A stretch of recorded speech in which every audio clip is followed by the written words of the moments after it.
answers that question. Okay, well, let's go ahead and get started. Welcome, everybody. Thank you so much for being here on a Saturday morning.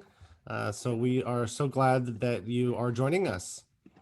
So this is our fifth conference of in a series. My name is Chris Miller. I'm currently serving as chair of the Zones 2627 Rotary Youth Service Task Force.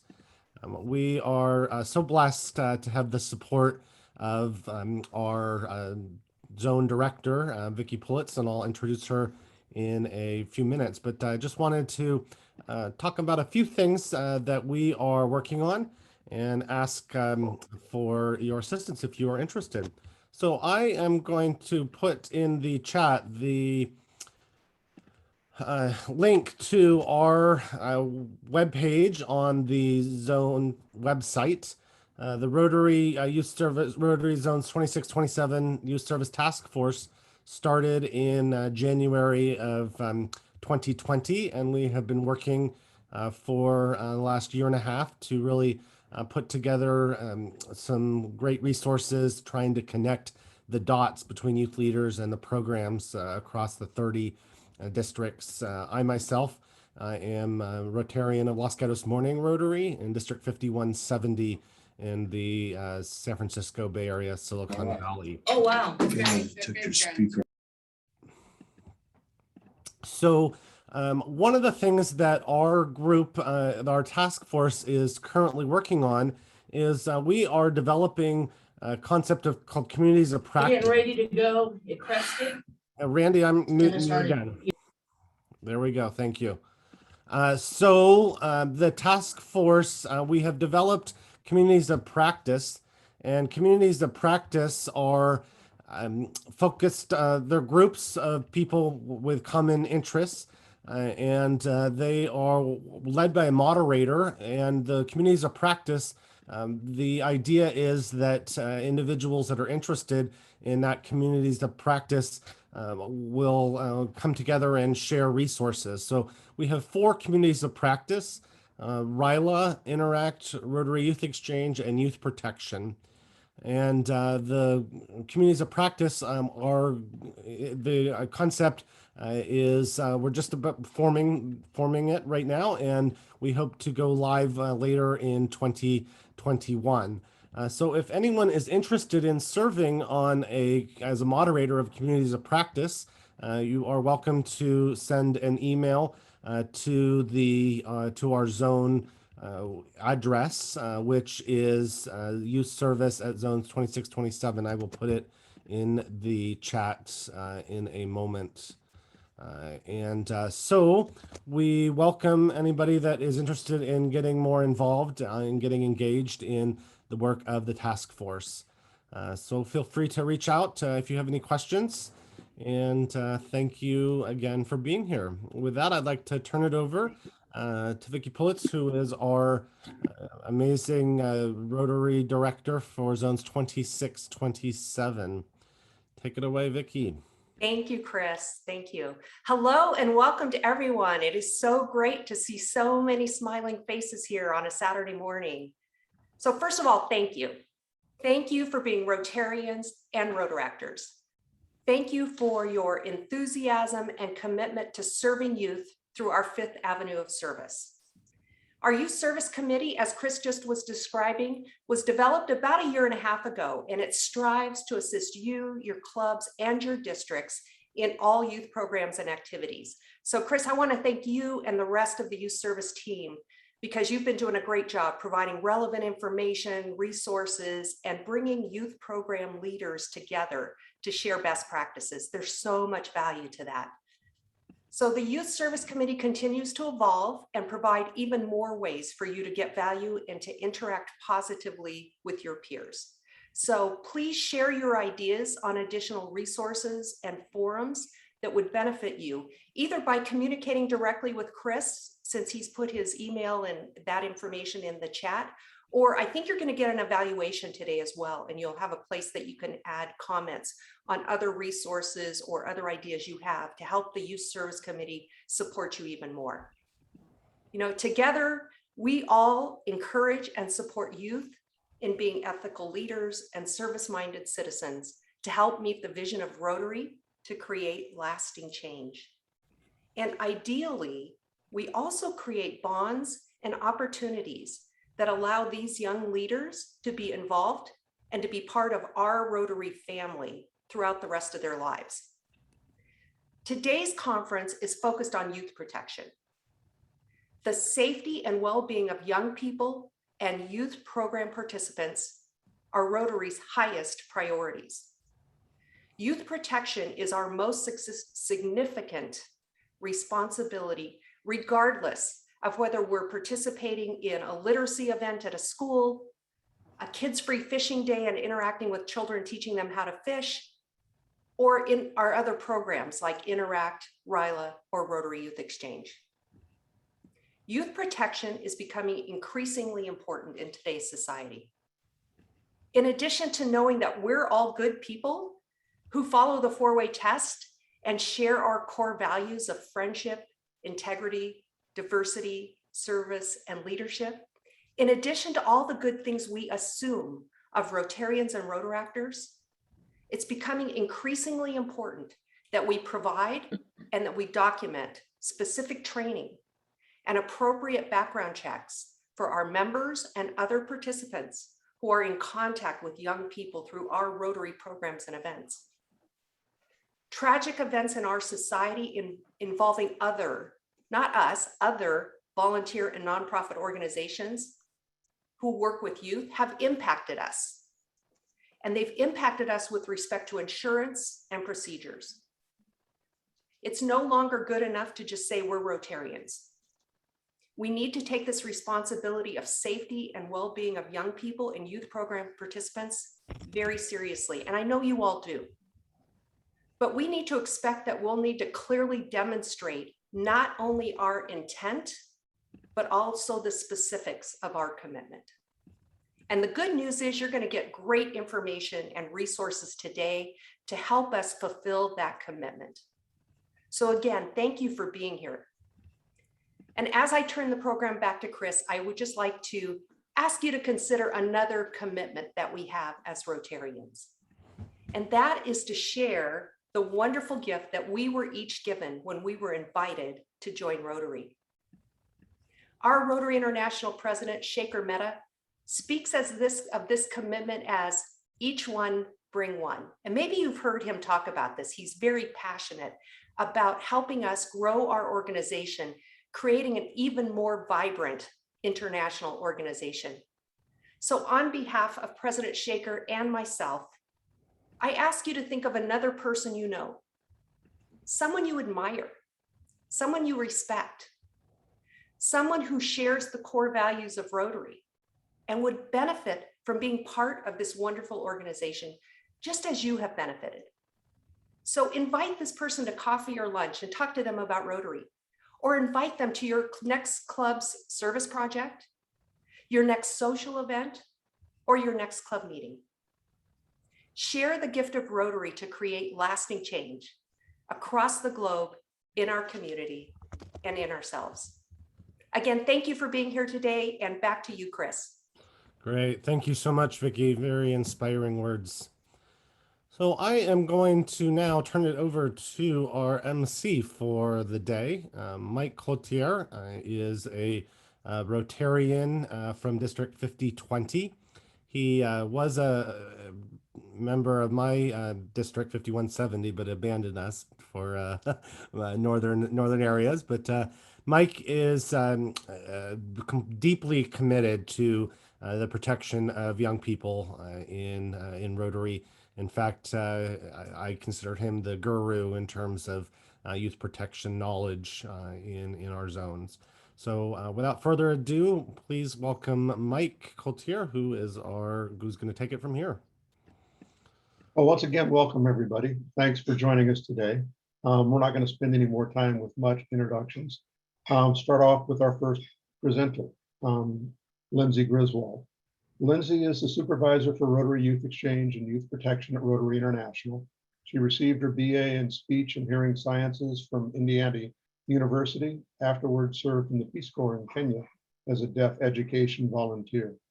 served in AmeriCorps, working in the Chicago Public Schools, received her master's in social work from University of Chicago.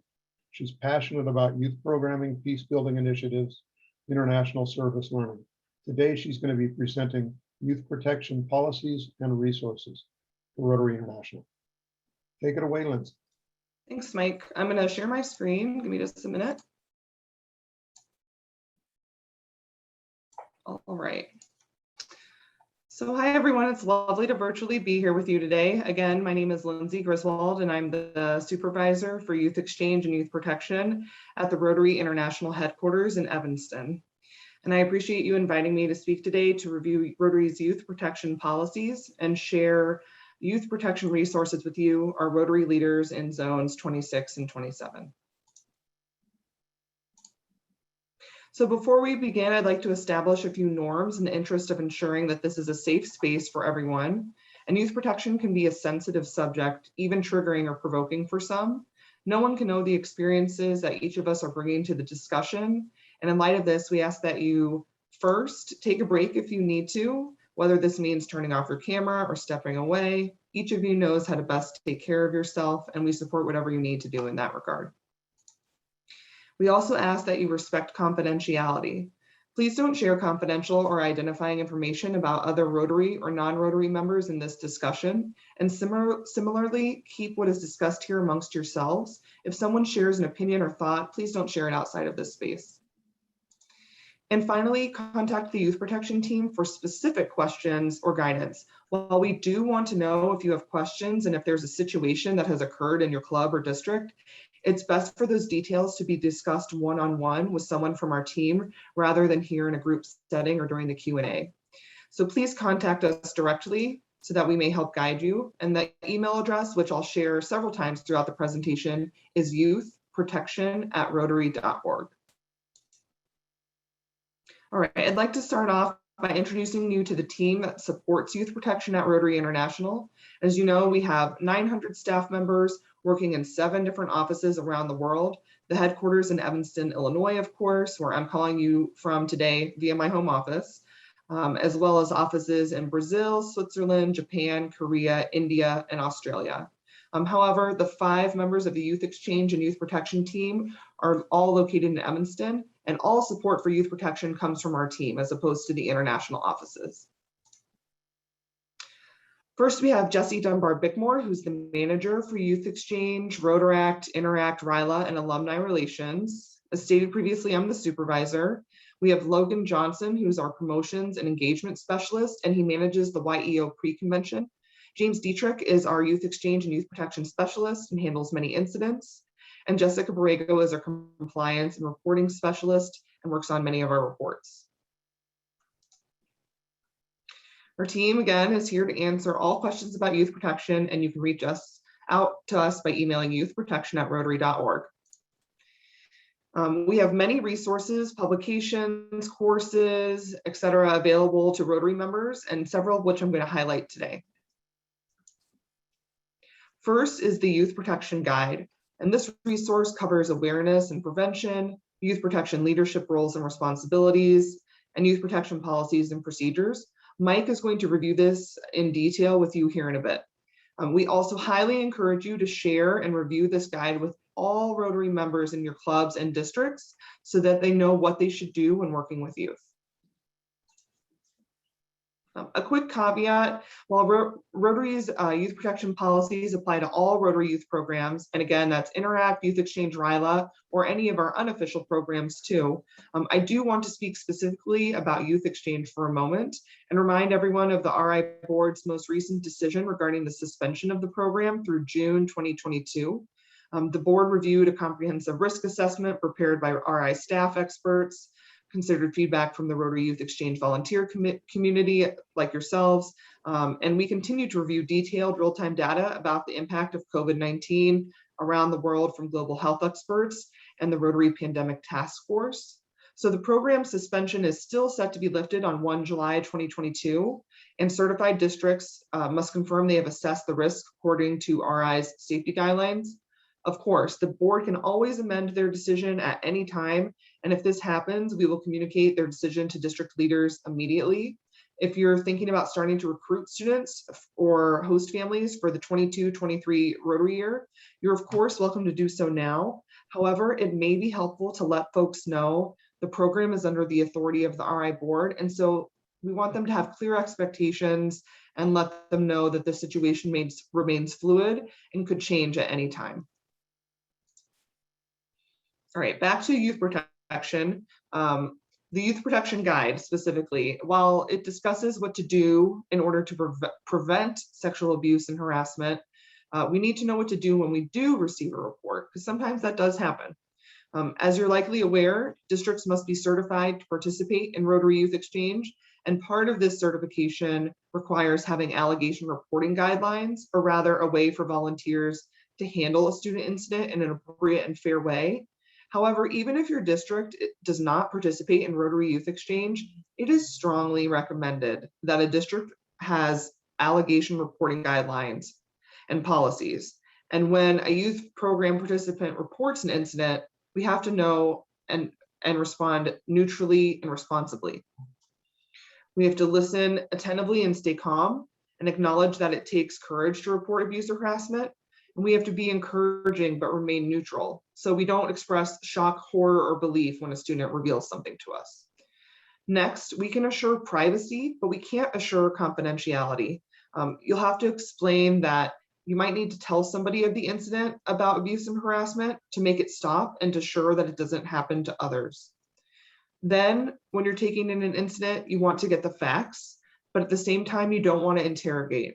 Ask questions that establish facts: who, what, where, when, and how, and reassure the student that they did the right thing in telling you. We want to avoid asking those why questions, which may be interpreted as questioning the young person's motives. And remember, your responsibility is to report this information to the proper authorities. You'll also want to be non-judgmental and reassure the student. Avoid criticizing anything that has happened to them or anyone who may be involved. It's especially important not to blame or criticize the young person. Emphasize that it was not his or her fault and that it was brave and mature to come to you. Finally, we'll want to document the allegation. You can take short notes about the conversation, including the date and time, as soon after the report as you can, and try to use the young person's exact words, not your own thoughts and feelings about the incident. So in all honesty, reporting allegations in a neutral way is where we see clubs and districts struggle the most. There's a tendency to hold a young person responsible for the situation, especially if it involves drug or alcohol use, for example. But we have to remember they're young people, and although their decision-making skills may be questionable at times, we still need to support them and make sure they get the help they need. We also have handbooks for all of our youth programs, including Interact, Rotary Youth Exchange, and RILA. And the primary audience for these handbooks are Rotary district level leaders who administer the programs. They can also be useful for club level leaders who participate in their district's Interact, Rotary Youth Exchange, or RILA programs. And we have 2 relevant courses in the Learning Center, which you can find on My Rotary. The first is Preventing and Addressing Harassment, and this reviews Rotary's policies on a harassment-free environment. So it defines harassment, as well as provides steps for those being harassed, and again, steps for receiving those allegations. This course will help Rotary members learn how to create a club environment that is free of harassment. The second course is Protecting Youth Program Participants. And effective youth protection policies may not prevent all incidents, but they can support the young people participating in Rotary programs and reduce negative outcomes. This course will help Rotary members learn how to apply and address youth protection policies in their clubs and districts. At the 2020 Youth Exchange Officers Virtual Post Convention, Presidium, an industry leader in youth protection based in Arlington, Texas, was gracious enough to give a few presentations regarding screening, allegations, and creating safe environments for youth. And all of these sessions were recorded and are available to you so you can bolster your youth protection efforts. As Rotary grows with the world, we've been striving to create an organization that is more open and inclusive, fair to all, builds goodwill, and benefits our communities. And in order to achieve this, yep, Rotary's working to grow and diversify our membership to make sure we reflect the communities we serve. It's really important that we're inclusive of all cultures, experiences, and identities. So in June 2020, we introduced our new resource, Diversity, Equity, and Inclusion in Rotary Youth Exchange, supporting lesbian, gay, bisexual, transgender, and queer, or LGBTQ+ exchange students. And again, while this resource is specifically geared toward youth exchange students, many points can be applied to all Rotary Youth Program participants. This resource was developed in conjunction with Rotary staff, district youth exchange leaders, and industry best practices, and it should be utilized by all clubs and districts to foster safe and welcoming environments for young people. Most recently, our team created a resource called Developing a Crisis Management Plan. As we've learned from this global pandemic, crises can occur at any time and are often unpredictable. We need to know if your district's prepared to respond quickly and appropriately to protect your youth program participants and volunteers. What will you do and how will you respond if there's a crisis? Who is responsible for organizing a response to the crisis? This resource is designed to guide our district leaders to develop the policies and procedures to respond to a wide range of crises within your district's youth programs. Last month, this is very new, we also launched another resource on My Rotary, the Rotary Youth Protection webpage. In line with best practices for youth serving organizations, resources are accessible to members, families, young people, and the general public. So our new youth protection webpage displays Rotary's commitment to creating safe and inclusive experiences for our young people. It strengthens our zero tolerance policy for youth abuse and harassment. And it also includes Rotary's statement of conduct for working with youth protection resources, which I've just covered, and links to reporting a youth protection concern online. The webpage will be referenced on the other youth program pages of Rotary's website, and it's going to serve as a single source of information and resources related to youth protection. As I said, the Youth Protection webpage also hosts the recently developed Youth Protection online reporting form, and that embraces modernity, utilizes the latest technology, and reflects industry best practices on youth protection. Through this page, anyone can report a youth protection concern or incident online. They don't have to have a relationship with Rotary. So there is also information about how to call RI staff, how to send an email directly to our youth protection team, and we're going to be phasing out the Word document that we used before. So this online form is available to anyone involved in any Rotary youth program, and it's a huge step in the right direction for Rotary and youth protection. Our next topic is an important one, especially as we have been engaging in a mostly virtual space for the past 18 months, and we're continuing to deliver engaging and safe online experiences for our young people. And so this next resource is our electronic and online safety considerations document. Here we provide suggestions on how to establish online boundaries and expectations, appropriate ways of sharing and resharing youth program participant content, how to protect minors' personally identifiable information, and much more. So let's cover some of the most important topics related to electronic and online safety while engaging with young people online and developing virtual programs. First, we'll discuss online safety by design as an important part of preventing online abuse or harassment. Then we'll cover key areas related to both prevention and responding to online safety concerns. Next, we'll share some common threats to online safety. And lastly, we'll share tips for updating your policies and procedures to ensure they outline expectations for online safety. So what is online safety by design? That means engaging in or creating experiences that optimize safety as a key element of the structure or design out any elements that might make children vulnerable to online abuse or harassment or data privacy issues. So young people should have strong online privacy and safety incorporated to all their activities and through the tools they use to connect.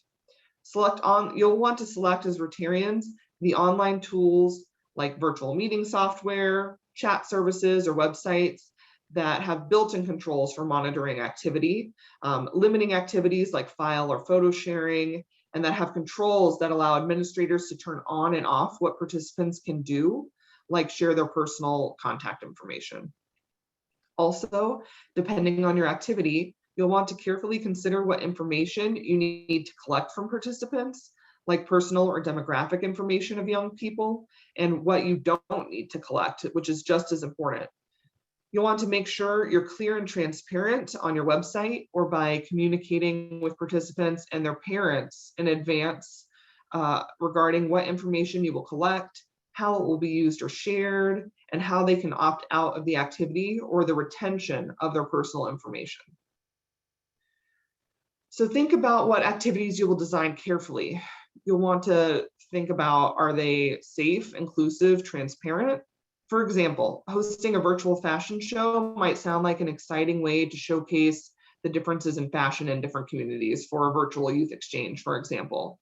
But some young people might feel insecure about their bodies.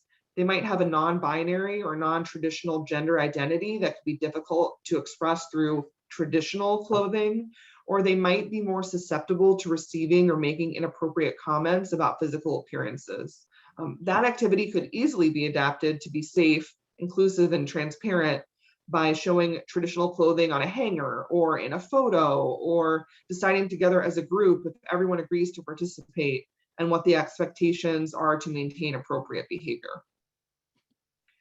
You'll want to avoid using tools like social media as the primary means to conduct your activities that are difficult to monitor, and that may encourage participants to communicate privately or could expose them to an increased risk of inappropriate online behavior. Other than safety by design, how can you prioritize the provision of online abuse and harassment? You want to establish boundaries and expectations up front, often for all participants, including volunteers, guests, and families of the students. And it's important for everyone to know that you're dedicated to their safety and make it a priority early and often. Clearly communicate both in writing and verbally the acceptable and unacceptable behaviors. And you'll want to be as specific as possible to avoid confusion. You'll have everyone review and discuss the requirements in advance, have a chance to ask questions or to clarify the expectations, and provide a copy of those expectations to everyone or publish them in a space that can be easily accessed and reviewed. Providing a training, again, especially to volunteers, around the boundaries and expectations and how to respond appropriately if they recognize, have suspicion of, or receive a report of an online safety concern. You could have a regular training schedule to ensure volunteers are always aware of and confident in your policies and procedures, and provide additional trainings as needed if there are complaints, if an online safety concern needs to be addressed, or if new volunteers join your activity after the regular training session. So safety by design and prevention can't completely eliminate all online safety concerns, and it's vital to know how to respond quickly and appropriately to all concerns. For more comprehensive information for recognizing the signs of abuse or harassment in young people and a step-by-step guide to receiving a report, again, you'll want to review the Rotary Youth Protection Guide and the Protecting Youth Program Participants course in the Rotary Learning Center, which I previously mentioned. But supervising all online activities and designating responsibility to your volunteers to be on the lookout for inappropriate behavior will ensure that online safety concerns are not overlooked or ignored, and they'll clearly designate who should respond and how. So if a volunteer recognizes inappropriate behavior, it's important to spotlight the behavior and interrupt it immediately so it's not allowed to continue and cause further harm. So for example, if a participant is using inappropriate language in a virtual meeting and the designated volunteer could simply interrupt and state, that language is not appropriate, and we have to remember our training and the participant guidelines, everyone's expected to use appropriate and respectful language. Then you'll want to follow up privately, either verbally, over the phone or a Zoom meeting, or in writing, depending on the situation, to ensure that everyone involved understands why the behavior was interrupted and what the expectations are going forward. So depending on your policy and the person's actions, further action could be required, including a formal communication, expulsion from the program, or if it's extreme enough, a report to local law enforcement or Rotary International. And although not a comprehensive list of the online safety concerns that exist, these are a few of the top concerns that you should be considering when developing your programs with safety by design, prioritizing prevention, and knowing how to respond. The internet can be a scary place for children and teenagers, especially because child predators have perfected their ability to groom children online.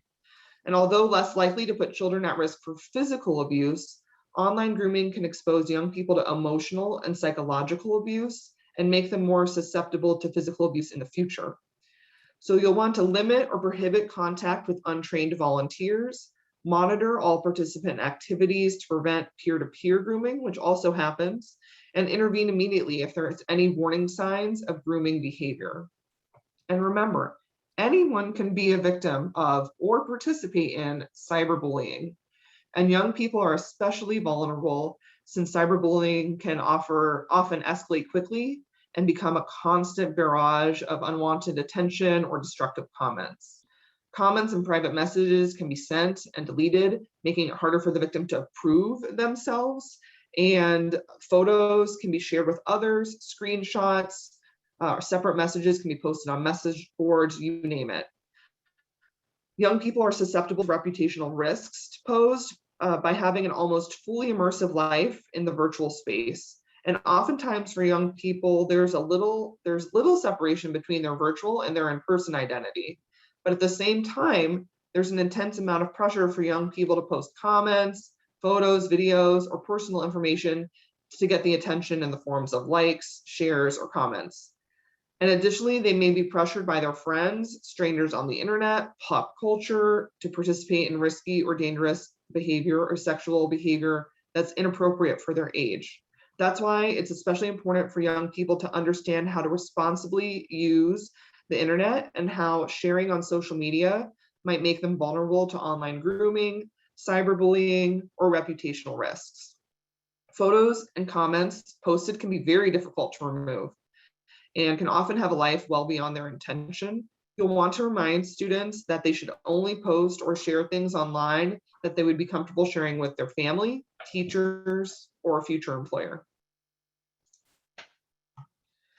So as you participate in or expand your virtual activities, it's important to ensure that your policies reflect activities and are updated as needed. So each program is different, of course, so are the risks are different.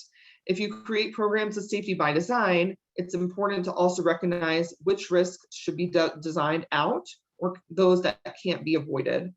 There's no youth programs that don't have some form of risk, but it's important to remember that your job is not to eliminate all risks, but rather to acknowledge them and have appropriate measures in place to manage them and reduce the damaging effects of anything that could happen. You'll want to remember to put into writing the specific and detailed appropriate and inappropriate behaviors for all participants in your program, and determine what training materials are required: an online course, a handbook, reference documents, a live in-person or virtual workshops, other resources, and an appropriate timing and frequency of those trainings. So I know I covered a lot, and all the information I shared today is available via my Rotary and the Learning Center. If you're unsure about how to access these sites or have questions about youth protection now or in the future, you can again reach out to the youth protection team at youthprotection@rotary.org. And I'm also going to send links to all of the resources I talked about today to the meeting organizers so that they can distribute those to everyone in attendance. So I'm happy to take a few questions now. I see a few came into the chat too. And yeah, I don't know, Mike, if you're going to moderate that, but I'm happy to do questions. So yeah. Thank you first, Lindsay, for a fantastic presentation. One of the questions that came in via the chat was, how can you limit social media access by youth exchange students? Right, so it's not about limiting their access to social media, it's about not having your events or trainings on social media. So I know sometimes we can advertise via social media, or that might seem like a good way to get everyone together, but you really want to avoid having your main training or main means of communication on social media. So you definitely we can't avoid young people or even adults who I would say are just as prone to using social. You can't have them just completely not use it, but you want to make sure that if you are using it, it's in a safe way. Thank you. Any other questions? You can please drop them in the chat or unmute temporarily. That'd be great. I see a question from Karen. She asked me personally, but I'm happy to answer this for everyone's benefit. She asked if there's a short video on why we need youth protection, and could we use it as an intro to a club meeting or a district meeting? Holger Canuck, the past RI president, made a short one last year, and we had President Shaker Mehta make one this year as well. It's only 1 to 2 minutes, and it's before the Protecting Youth Programs Participants course. And so that could be a good way to sort of, for club and district members to take this a little more seriously, of having our Rotary's highest leader kind of introduce this. So I can try to find out where that is exactly, Karen, and I'll make sure I send that around when I give everything to Mike to share with everyone. Fantastic. Any other questions? I just wanted to comment there. There was a reference in the chat about photos, and I think it is important, to recognize that what goes on the internet oftentimes will stay on the internet. It is possible to remove photos, and I know that for a fact because I was working with Google on some things about removing photos. But in general, my understanding is the best practice is, try not to get any photos on the internet because it can be really challenging to remove. Right, and if someone screenshots the photo, you can't know that. So then it still exists on my phone or your phone or wherever, and it can be very difficult. With photos too of young people, I know it's really exciting to like sort of showcase who the young people are in your district or club, and especially with RILA participants and youth exchange students. But think about this for a minute. You have a youth exchange student, and her name's Anna, and she's from France, and you put something online and you say, here's our youth exchange student, 17-year-old Anna from France at soccer practice at X high school. I mean, as a child predator, I can find her very easily. So you want to make sure that you don't put such specific information about your students online while they're in country. And that's actually a Department of State regulation to not put any identifying information like that. Group photos of students, great, but we have to also get releases from their parents to be able to use those photos. So just think about things like that. You kind of have to take the bad actor role when you're thinking about posting some things online. So Paula, you had a question? Actually, because you were talking about the online reporting, I know that in my club, I don't know if it's a district-wide thing yet because I do represent 5160, but in my club, we actually have a team of people and they all happen to be educators. And we're the educators, so we're the ones that are the team in the event of any kind of reporting or anything like that. But you had mentioned that it's now becoming online reporting. Does that mean, I get that you're phasing out the form, but is this something that can still be printed? Because if something happens and we don't have access to the internet, we will need, because we want to be able to respond right now to the incident. So is the form still available? Absolutely. So it's an online reporting form, and it's still the same requirements. Any incident that occurs must be reported to Rotary International within 72 hours. When you're putting the information in the online form, and it's very easy to use, you can download what you've submitted to Rotary International afterward as a report. So you can still have that copy to know what you've submitted. Yes, absolutely. Wendy asked, is there a form for parents to sign to release photos? And I'll be presenting one of those that we've put together as part of the next presentation. Yes, and Rotary International also has one, but I believe it's just for Rotary International use, although I think we could probably send it around as a template if anybody wanted to take a look about what kind of language should be included on there. Make that note too. I'm trying to go through the chat. Mike, do you see anything I missed? Yes, I'll send a copy of this presentation when I send information to Mike, so no problem there.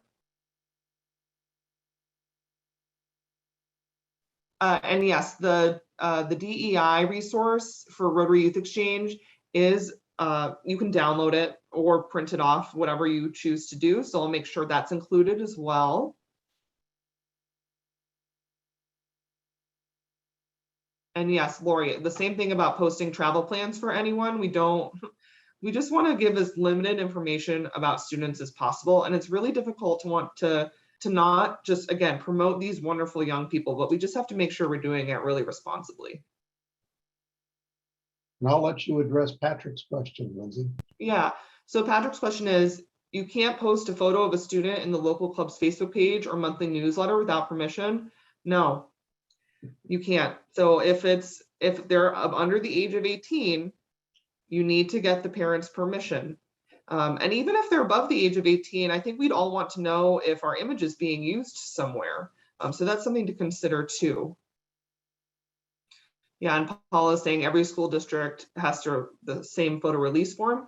If you do have, I live in Evanston.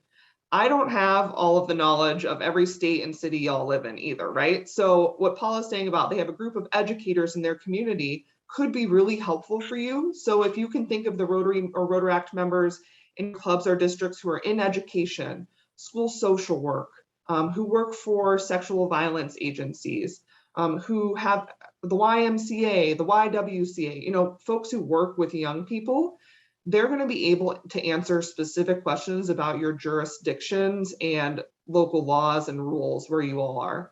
And I know we're in the US and Canada here too. So it's really important to know what to do where you're located. Okay, thanks again, Lindsay. We need to move on now. Of course, thanks, Mike. Go ahead and go on to the next presentation, which is highlights from the Youth Protection Guide. Let me get screen sharing going on here. And Chris and Art, if you could handle questions as we're going through this, would appreciate it. Certainly.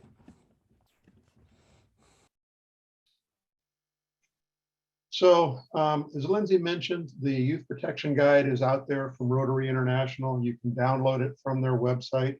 The newest version was released in late 2019, and we're going to just cover some highlighted areas from the Youth Protection Guide. First, I'm going to go over some basic definitions, and these are from the Youth Protection Guide itself. Definition of a volunteer is anyone involved in Rotary youth programs, whether supervised or unsupervised. So obviously it's going to include the club and district youth exchange people, counselors for the various programs. Anyone who actually transports participants to events is actually a volunteer. All of your youth program alumni who are working with the programs. And the definition of a youth program participant is anyone who participates in a youth program, whether they are a child or adult.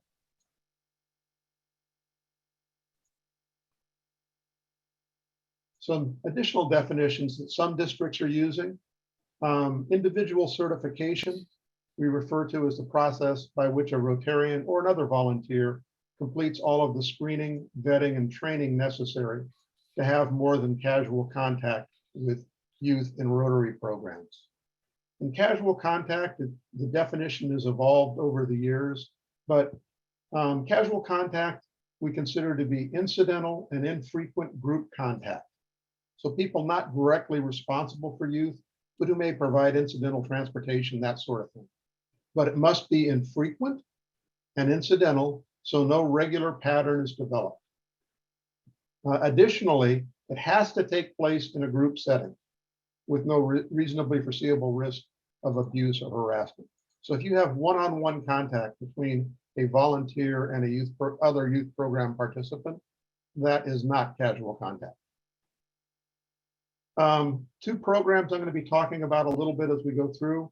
The Youth Exchange Administrative Hub. Almost all of you who are involved in Youth Exchange are using the Youth Exchange Administrative Hub for administration of youth program or the Youth Exchange program. So it holds data on the students, host families, all volunteers. And I'm also going to be talking about the Youth Volunteer Management System, which is a system that's being used by more than 20 districts right now to manage youth program certification of individuals for clubs and for volunteers for all programs outside of Youth Exchange. So jumping into the updates. District Governor has some very specific requirements that are called out in the Youth Protection Guide. They're required to complete youth protection training. They're also encouraged to use as much of the time before they take office. So from the time they're designated until they assume office, to learn as much as possible about the programs that their district is working with.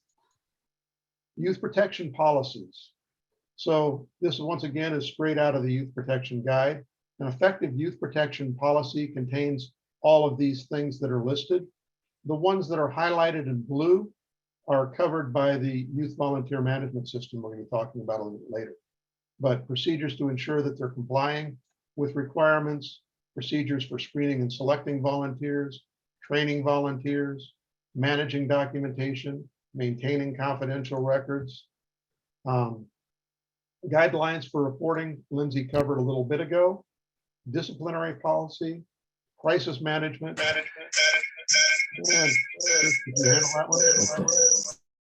Policies on how to safely store electronic data and personal identifying information of volunteers and participants.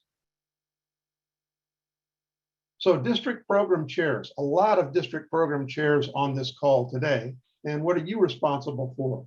You're required to know all RI and district youth protection policies and make sure that your programs meet those policy requirements.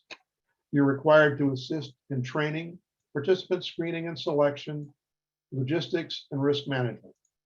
You're required to develop an effective support system, encouraging them to report and cope with challenges, communicate with national and international contacts, coordinate with the district youth protection officer to respond immediately and thoroughly to all allegations of abuse, harassment, or other crises, and keep the DG informed. So volunteer screening and selection.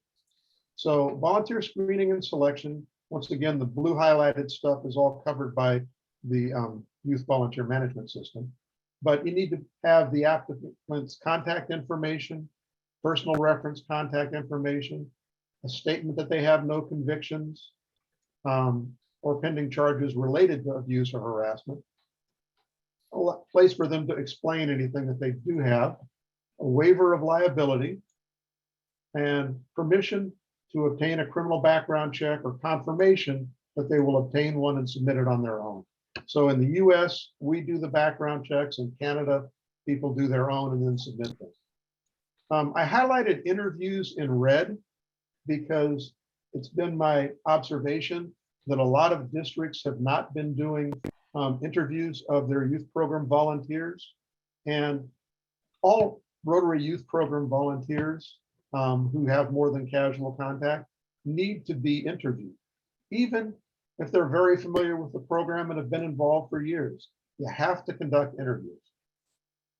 Reference checks, you have to use a standard set of questions, and it doesn't make any difference whether or not the individual has been involved for years. Everyone has to be have reference checks done, and Rotary recommends 3 references be required for each of your volunteers. Criminal background checks and criminal record checks, depending on US or Canada, check the criminal background thoroughly at least every couple of years. Volunteer training. All volunteers need to be trained on these topics related to youth protection. RI now has a course on youth protection. The North American Youth Exchange Network has developed a youth protection awareness course that covers all of these topics and is integrated with both the EA system and the YVM system. Document retention. So you need to securely maintain all records of background checks, waivers, screenings, according to your specific district's document retention policy and local law. But you want to make sure that the retention policy allows you to maintain as much information as possible in the event that there is an allegation made later. Quite often, allegations don't surface for years and years, particularly those associated with youth exchange. Participant information. So clubs and districts should get written permission from parents or legal guardians to take and use photos or videos of the participants, to collect and retain any of their PII, and to use social media, websites, or other forms of electronic communication. So I've got a form shown here. I'll make that a little bit bigger if I can. I'll go the wrong way, will you? No, that's as good as it's going to get. But it's a form that was developed and has been shared with some districts, but it covers the media consents for photography, but also electronic communication with the student, and allows the parent to opt in or opt out of having you contact the student and or use their electronic images. Overnight activities. Some additional requirements there, and the newer youth protection guide includes a lot of additional information there. So obviously you need to screen and train all of your adult volunteers who are going to stay overnight. And you want to absolutely ensure that there's at least 2 youth participants present, even if there's only 1 volunteer, or have 2 adults accompanying a single youth. Want to make sure you meet with your volunteers beforehand to review the policies, set appropriate supervision ratios, assign volunteers specific groups to supervise so they know what their responsibilities are, and have the volunteers sleep in shifts so they can supervise participants during sleeping hours. The facilities themselves clearly define the physical boundaries of the facility. Show them to the volunteers, youth program participants. If there are areas that are out of bounds, make sure that you clearly identify those. Assign volunteers to monitor high-risk areas, such as the restrooms, entrances, hallways, unlocked rooms, classrooms, out-of-the-way locations. Establish safety procedures for showering and using toilet facilities. For example, allow only 1 student at a time into a stall. Adult volunteers should never shower or use the toilet with participants, but supervise from outside the area. Sleeping arrangements, whenever possible, arrange sleeping areas by sex and age. Also, as was pointed out earlier, it's important to consider gender identity and sexual orientation, and work with parents and legal guardians to make those arrangements earlier.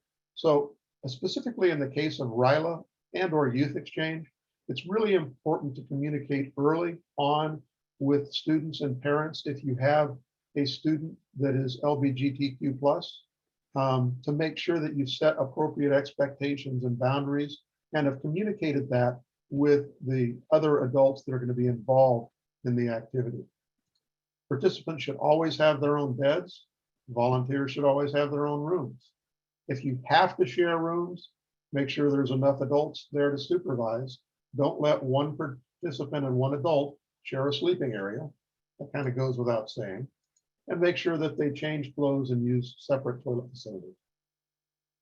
Any questions on the Youth Protection Guide section on overnight activities? There were a couple questions that covered parts of that and also some other things, but I think there's a good opportunity to Okay.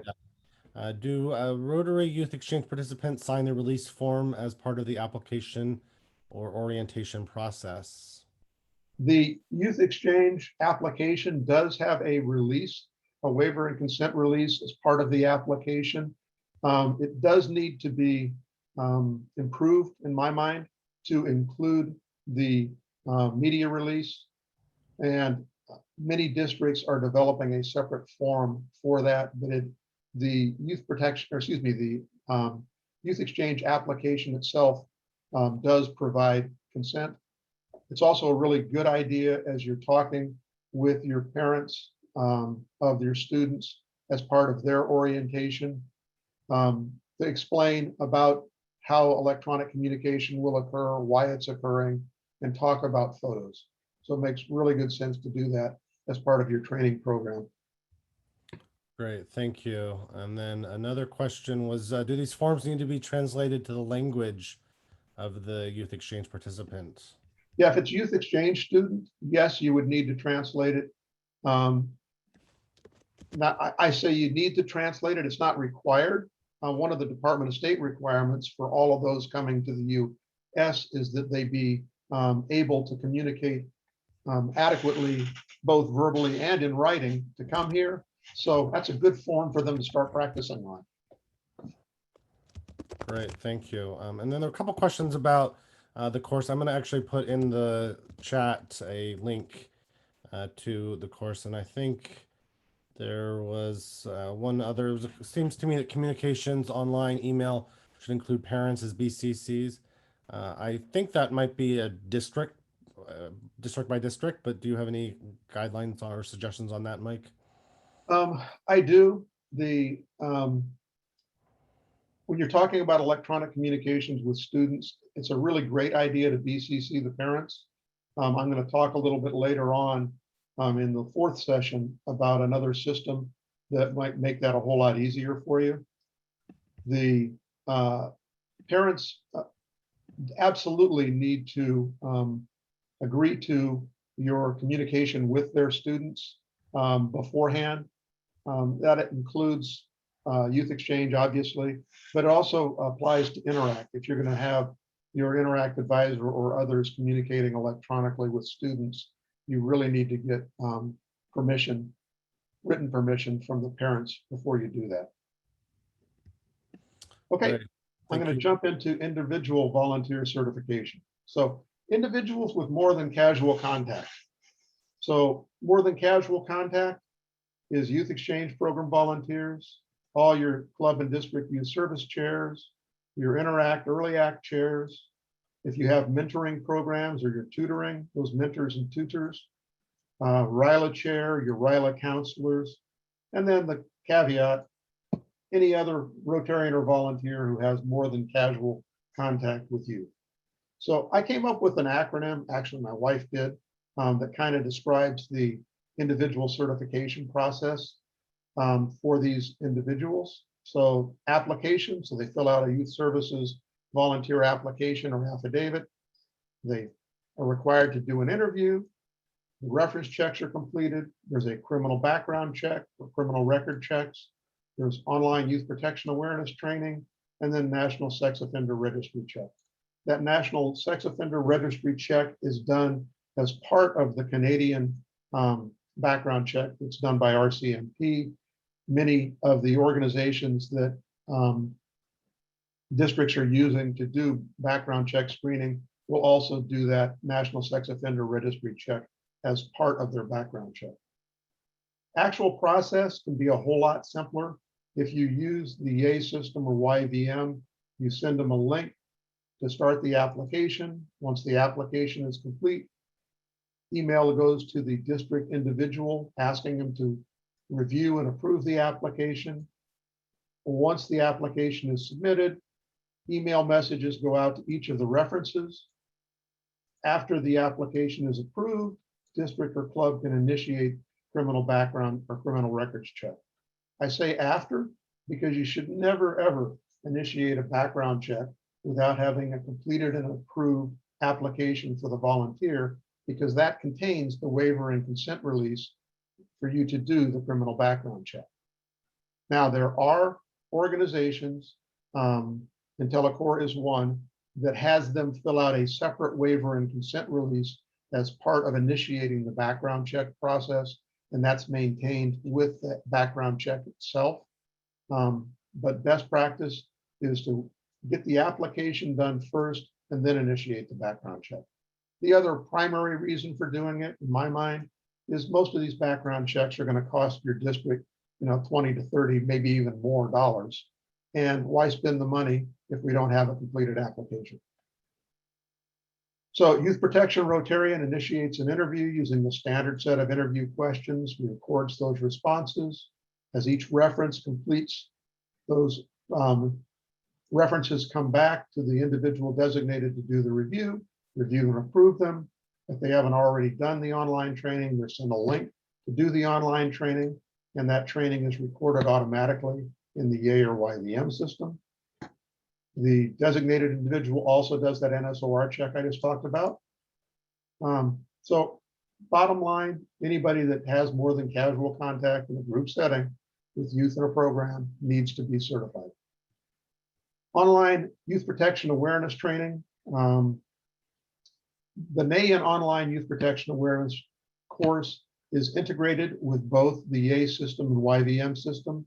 For those of you who are part of SCRI and are using the SCRI system, it's also integrated there, the same course. So everybody's getting the same course on youth protection awareness, but they all get their own personalized link to the course. Questions on that section?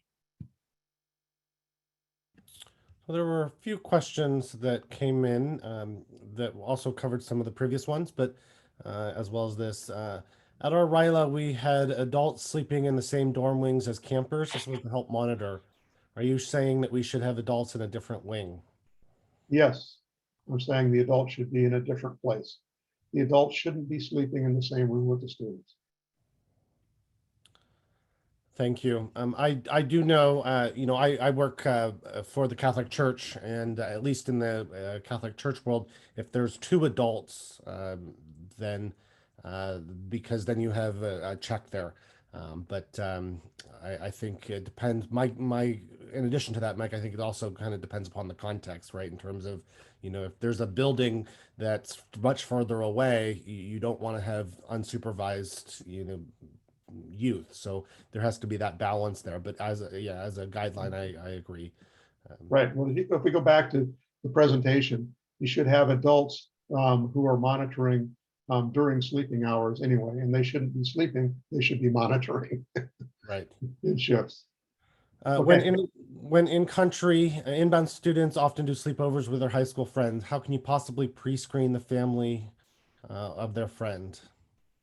That is a heck of a good question. So the way that I've dealt with that, and I've been a youth exchange officer, youth exchange officer for more than 20 years now, is we treat the students, the host families, exactly like we do. They should be treating the students exactly like their own students. If the host family is comfortable enough for a student to go sleep with their friend's family and do an overnight sleepover, then we allow that to happen. We can't screen the families of the friends that they're doing a sleepover for.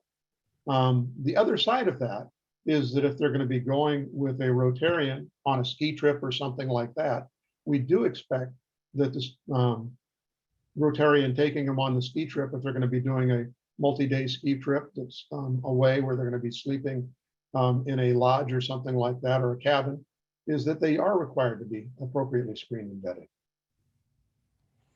Great, thank you. And then to whom is a club youth service chair reporting to ensure they are good to go? Great question. It depends on how your district is set up.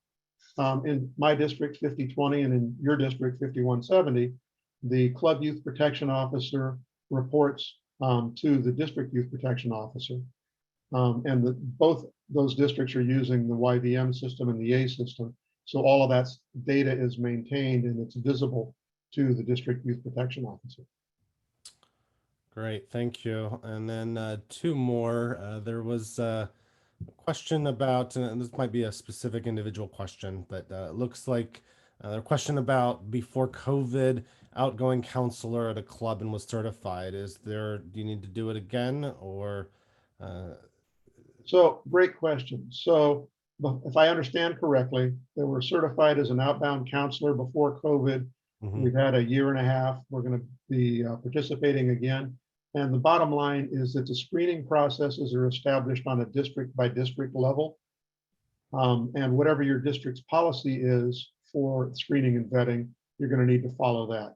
On the US side, criminal background checks are required to be done annually for anyone involved that would be involved as a counselor and or district level officers on the youth exchange side. So you have to do an annual criminal background check and some other training that's required by the Department of State to be done on an annual basis.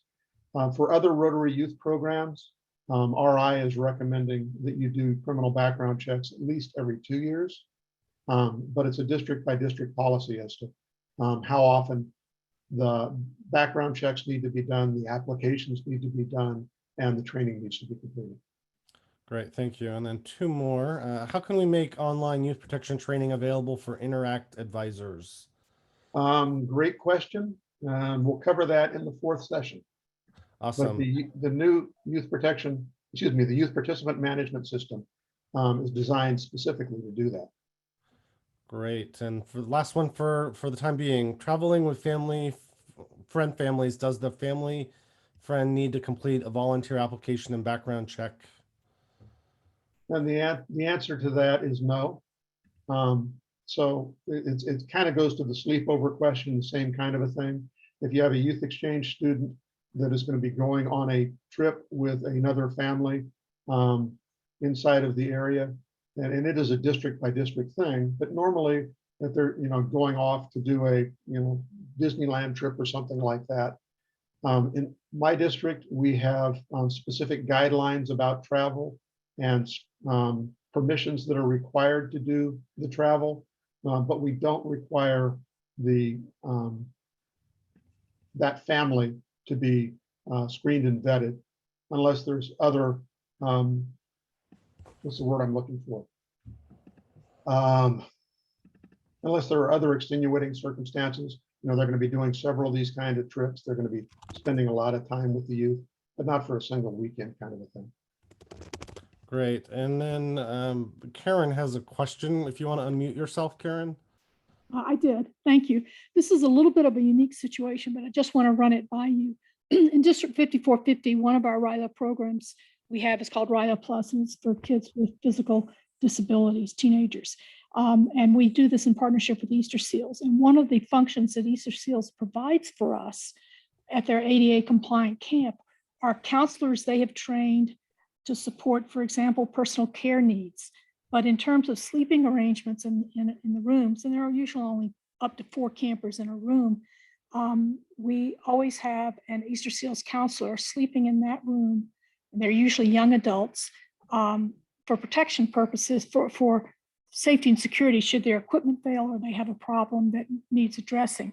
And I'm counting on Easter Seals to have, and I will question Easter Seals on how they have ensured protection against abuse, harassment, or whatever for their counselors. But I just want to make sure, I mean, I know that's an exception to the rule you cited earlier, but we are doing it actually for safety reasons. No, absolutely agree, Karen.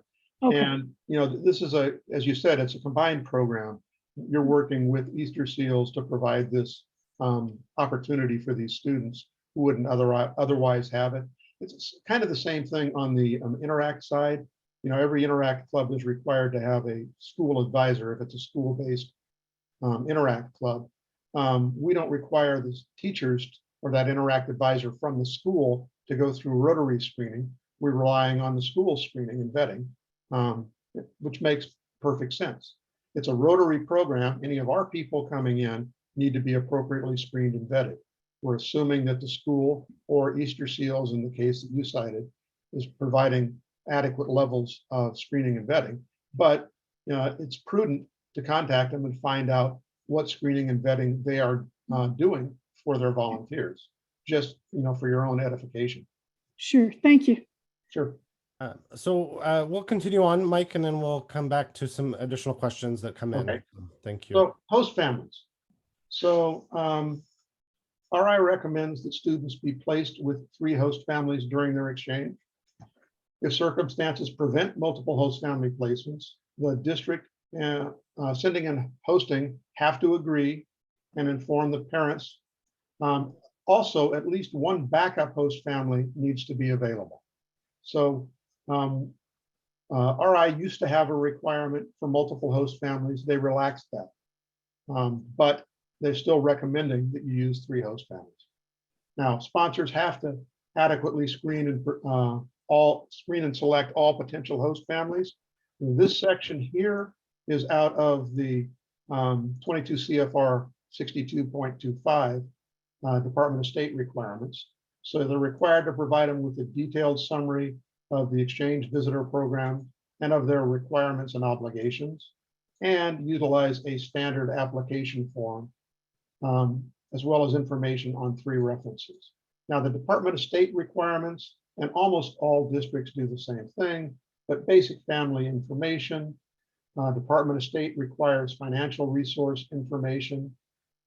Families cannot be receiving any kind of public assistance if they're going to be hosting.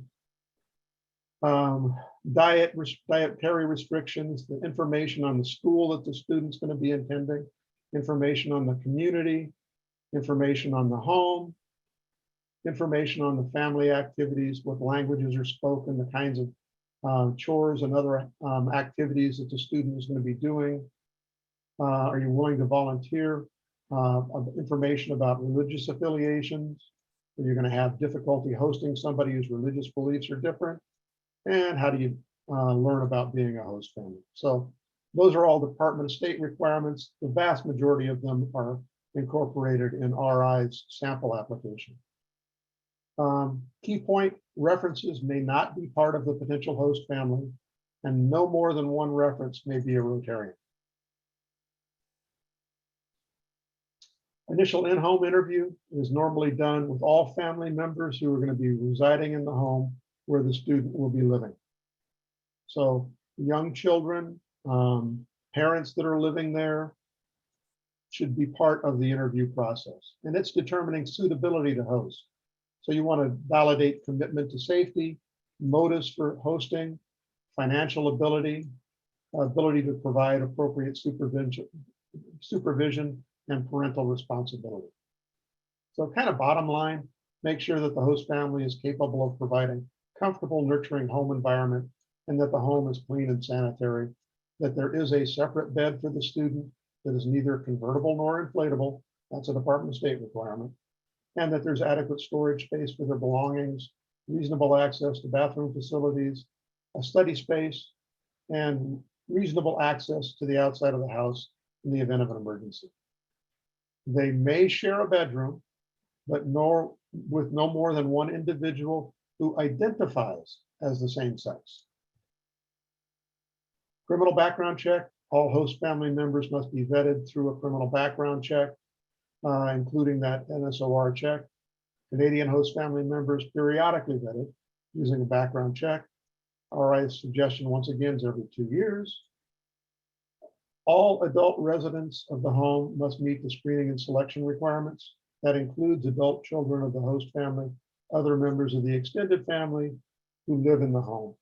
And where that becomes critical is as students reach the age of majority when they're living at the home, because you can't do the criminal background check until they reach the age of majority, because most states won't do it. So you just need to let them know that, hey, they got an upcoming birthday, and we need you to do this as a birthday gift to us. Okay, home visits. Rotarian, other than the one who recruited, screened, and selected, must make a visit within the 1st or 2nd month following placement in the home.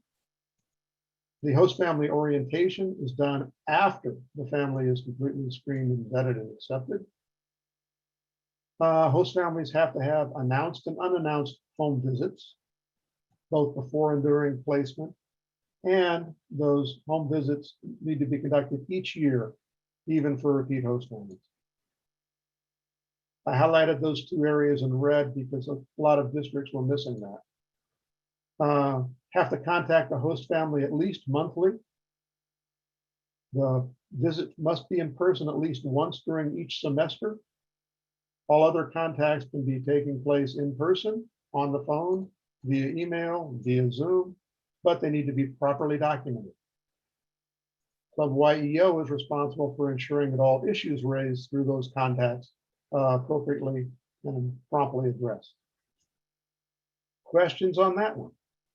There was a question about if possible, I'd like to understand why a family on public assistance cannot be a host family. It's a U.S. Department of State requirement.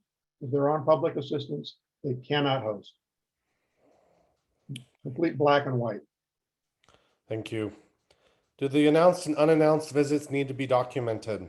Yes, all visits need to be documented. Great. Thank you. And that's Okay. it for now. Running on to the next section.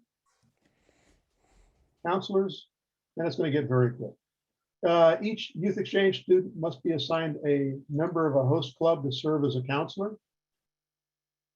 That's both inbound and outbound. Counselor needs to identify as the same gender as the participant.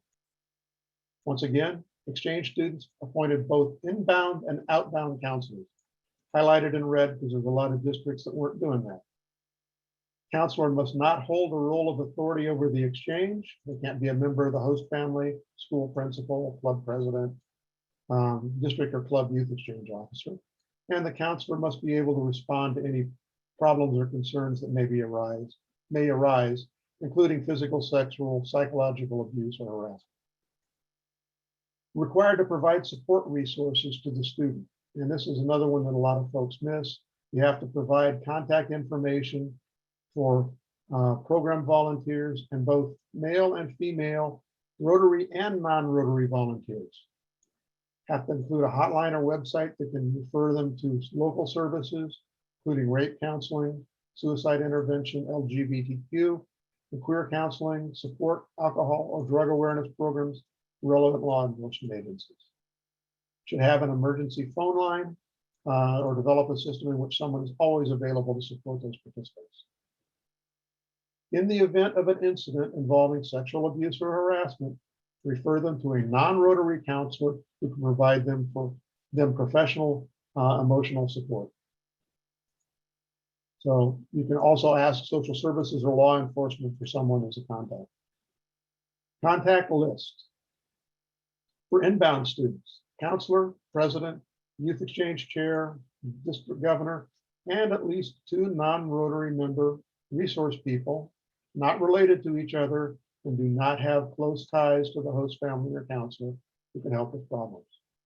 For outbound students, you have to provide them the sending counselor, sending club president, sending youth exchange chair, sending DG. And I'm going to hold questions and we'll finish at the end here and get those other ones. For youth participants, so participants in Rotary youth programs, young people need to receive age-appropriate information to allow them to understand and recognize what harassment is, make sure that they're comfortable reporting, make them understand about their own boundaries, and empower them to express confidentially anyone that information about others when those boundaries have been crossed. Parents or legal guardians should also receive that information. Always use alumni when you can. Their skills and experience can be very, very helpful. People have seen that obviously in Youth Exchange and RILA. The same thing is true with Interact, if those students are still around. Peer pressure.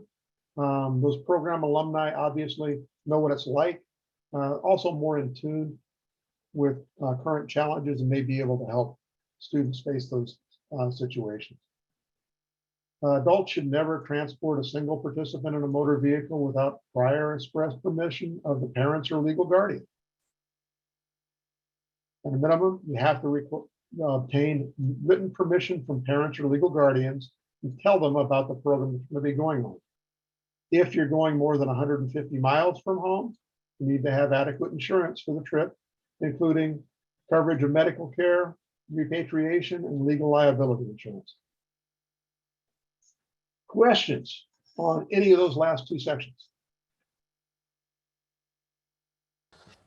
One of the questions that came in was, let's see, when is the same gender counselor rule a recommendation or requirement?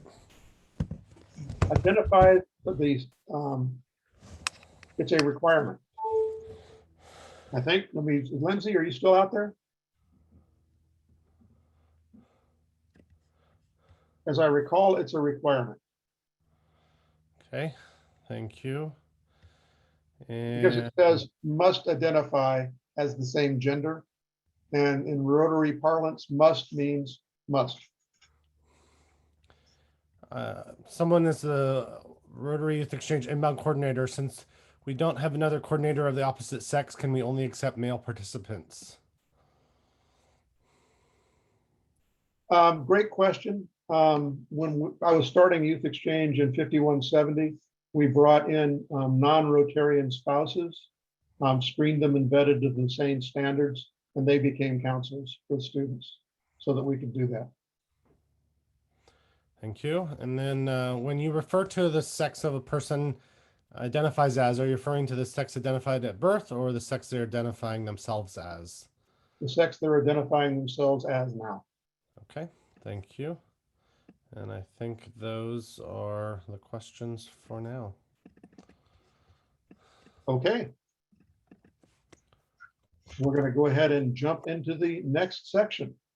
Mike, Clarita has her hand up. Oh, Yep, thank you. Clarita, go You're ahead and welcome. unmute yourself. Thank you so much. This is such wonderful information. I asked a question before. I was a youth counselor. I think I still am. And when we had students come here, normally I offered my services to drive students to their appointments, like lessons, guitar lessons, or take them to the meetings. Would I need permission to do those things? At the time, nobody seemed to object, and I did a lot of chauffeuring for the students. great question, Clarita. Thank you. Our awareness and observation of what is required, what's appropriate has really changed. It's evolved over the years. And in my estimation, yes, you do need permission from the host parents. Say, hey, I'm going to be taking the student. I want to make sure you're aware. Get that permission, preferably in writing beforehand. But you do need to be appropriately screened and vetted in order to do that. Thank you. That answers the question. I did get permission. I was always involved with the host families, of course, throughout the whole process. But in writing would be preferably, correct? Correct. Yes. And I was certified, as I said before, but Fantastic. so much for your answer, Mike. Thank you. Sure. Bonnie, you have your hand up also. Hi there. So I'd send some of these questions to Becky, but I think maybe it would be good. I'm going to ask you the questions because I think it would be good for the group to maybe hear the answers. So I sent her a note about, I had to do, as the YPO, I had to go into I think it's YeHub that we're using instead of Wessex now. Yep.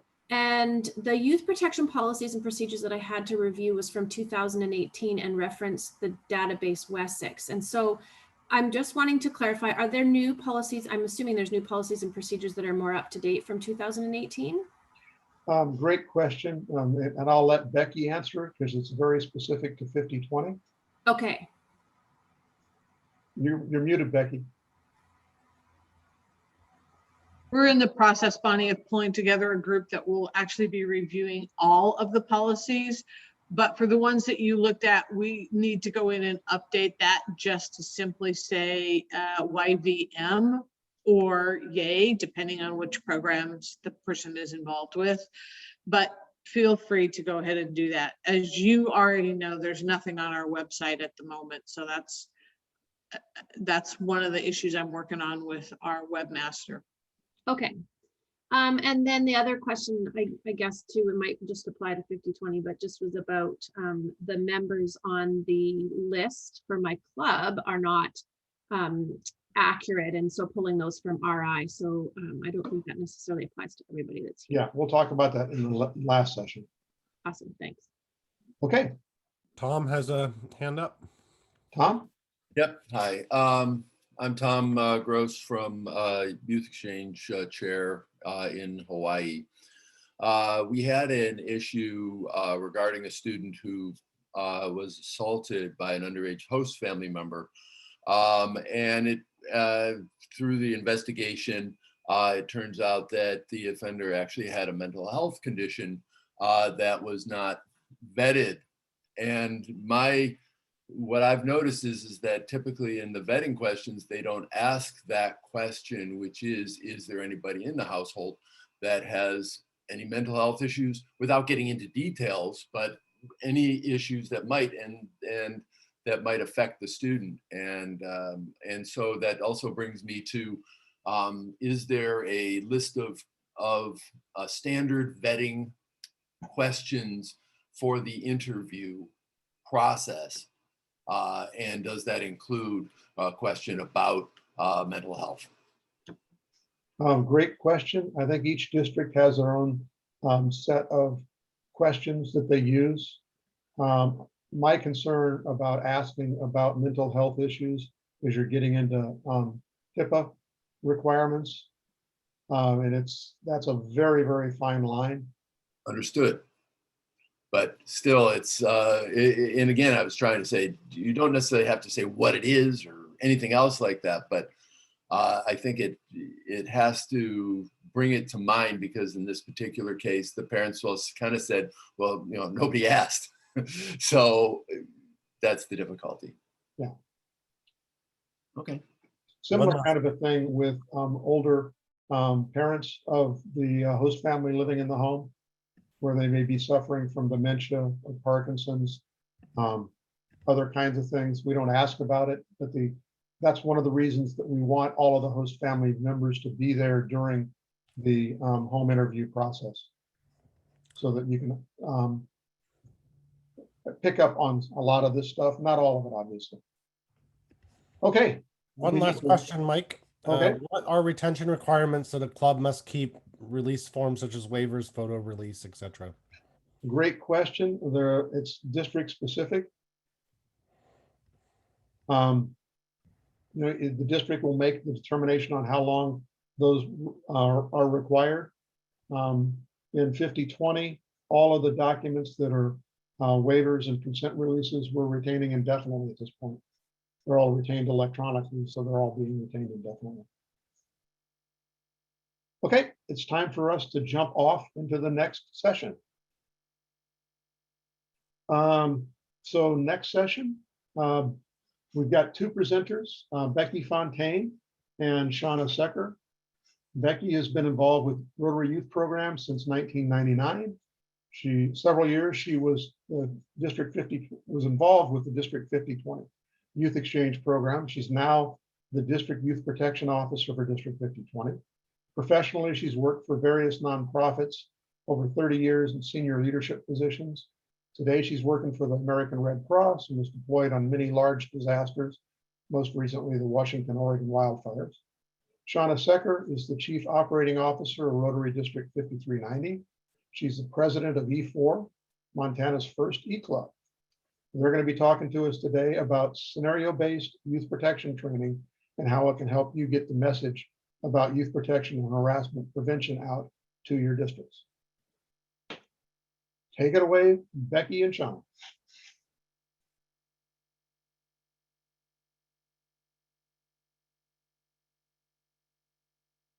You want to hit slideshow, I think. From beginning. Or current slide. Becky, you're muted. Sorry, thank you. Well, no need to do any further introductions, but wanted to make sure that you had our contact data available on the screen today.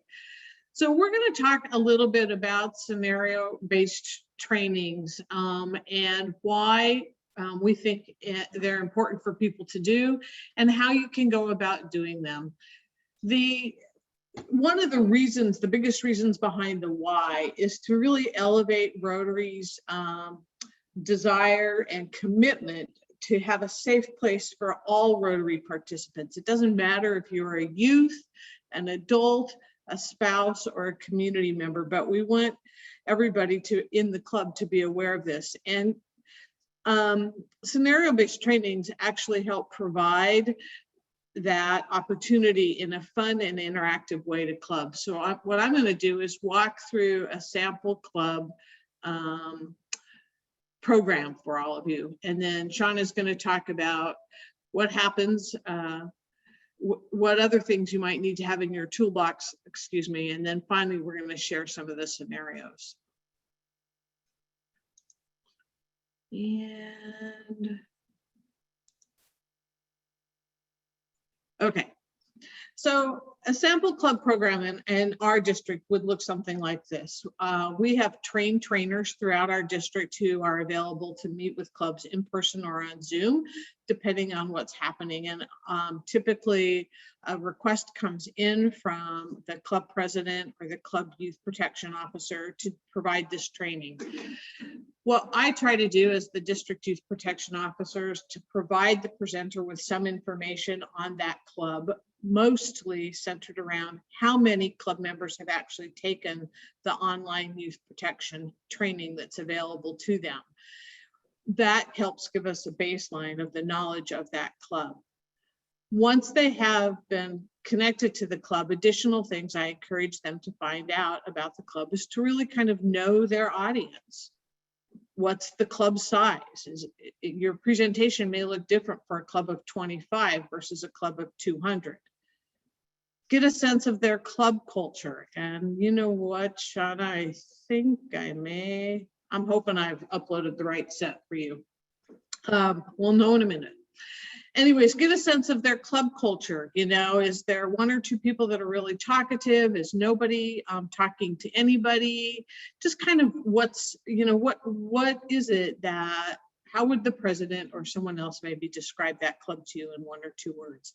And then certainly you want to know if you're meeting virtually, in person, or hybrid, because that's really going to affect how you lay out the rest of the training that you'll provide. And last but not least, how long do you have? We encourage clubs to give us a full half hour to 45 minutes minimum to do this training because we want to do more than one scenario. Sadly, some clubs give us only 20 or 30 minutes, and so we are trying to cram a lot of information into a short period of time. The other thing ahead of time, once you know what your club is doing, including what youth programs they may be providing, is that can help you pick from the list of scenarios. And we've developed about a dozen scenarios right now that are around either general club or RILA or general or interact or general youth programs, and then some very specific scenarios that deal with youth exchange. Currently, we are also we're re-looking at all of our scenarios and updating them to include some things around neurodiversity, DE&I, and gender orientation. So the presentation, really talk about the why. Why do we want to do this at clubs? And part of that is, again, is we want a better understanding for all Rotarians of what their responsibility is and how they should handle certain situations. Every one of the scenarios that we have used have been presented to us in real life situations, whether in our own district or neighboring districts that we've worked with. The training itself is highly interactive. Again, if you're meeting in person, you can have people break down into their table groups and talk that way. We've used breakout groups with a couple of the larger clubs that we've been involved with. But the whole goal is to get the members of the club to talk to each other, think about how they would respond, have that interaction, hear different ways of interacting or handling the situation, and then sharing that back to the entire club. I like to start the whole situation, the whole club presentation off with simply saying, we're trying to create a culture of safety for everyone. And I share with them the Rotary International Statement of Conduct. I don't know how many of you have read that recently, but really briefly, I want to share that with you. And no, it has not changed in the last couple of years. Rotary International is committed to creating and maintaining the safest possible environment for all participants in Rotary activities. It is the duty of Rotarians, Rotarian spouses, partners, and other volunteers to safeguard to the best of their ability the welfare of and to prevent the physical, sexual, or emotional abuse of children and young people with whom they have come into contact. I again like to stress the initial part of that, which is all participants. That, you know, and then why is it that we focus on youth and children and other vulnerable adults that we might be in contact with? And it's because they don't always have the skill set, the life experience, or the knowledge to know what to do when they're presented in that situation. And then lastly, we walk through the scenarios, and we again have a guided template to help you understand how we want to get a club to a very specific, or not necessarily specific, but how we want clubs to come to the answer that would be acceptable by Rotary International. And we'll talk a little bit more about that later. So Shauna, I'm going to move this to you. Perfect, thank you. I did pull it up just in case. Oh, good, you have it. Okay, perfect.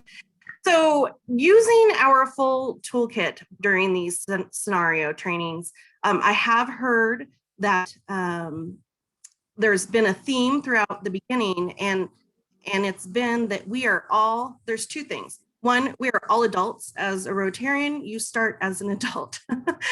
You have to be 18 in order to be a Rotarian. And then we are also all Rotarians. So we do all follow the 4-way test. And so those are just things to keep in mind when people are asking questions or trying to get a direction of where we're going. Becky, can you, oh, there we go. Okay. Sorry. So that's okay. So everybody comes from a different place when they're asking a question. They have a different way that they were raised or a different environment. And so sometimes we just need to redirect as best we can. And I think trying to come in with maybe when someone asks a question that is in an off-base question or kind of not the right direction is to ask them what the desirable outcomes are from that question, or how do they see it going forward. Kind of goes into the next thing is talk about best practices. So instead of saying to that person, you're wrong, let's try and show them different ways that it has worked in the past, or it has worked for different areas, either clubs or district level, and what works best. And then you also want to tell them what's an indicator for success. How can they measure the success of their program? We don't want to think that anything's a failure, but we do want to be able to learn and grow from going forward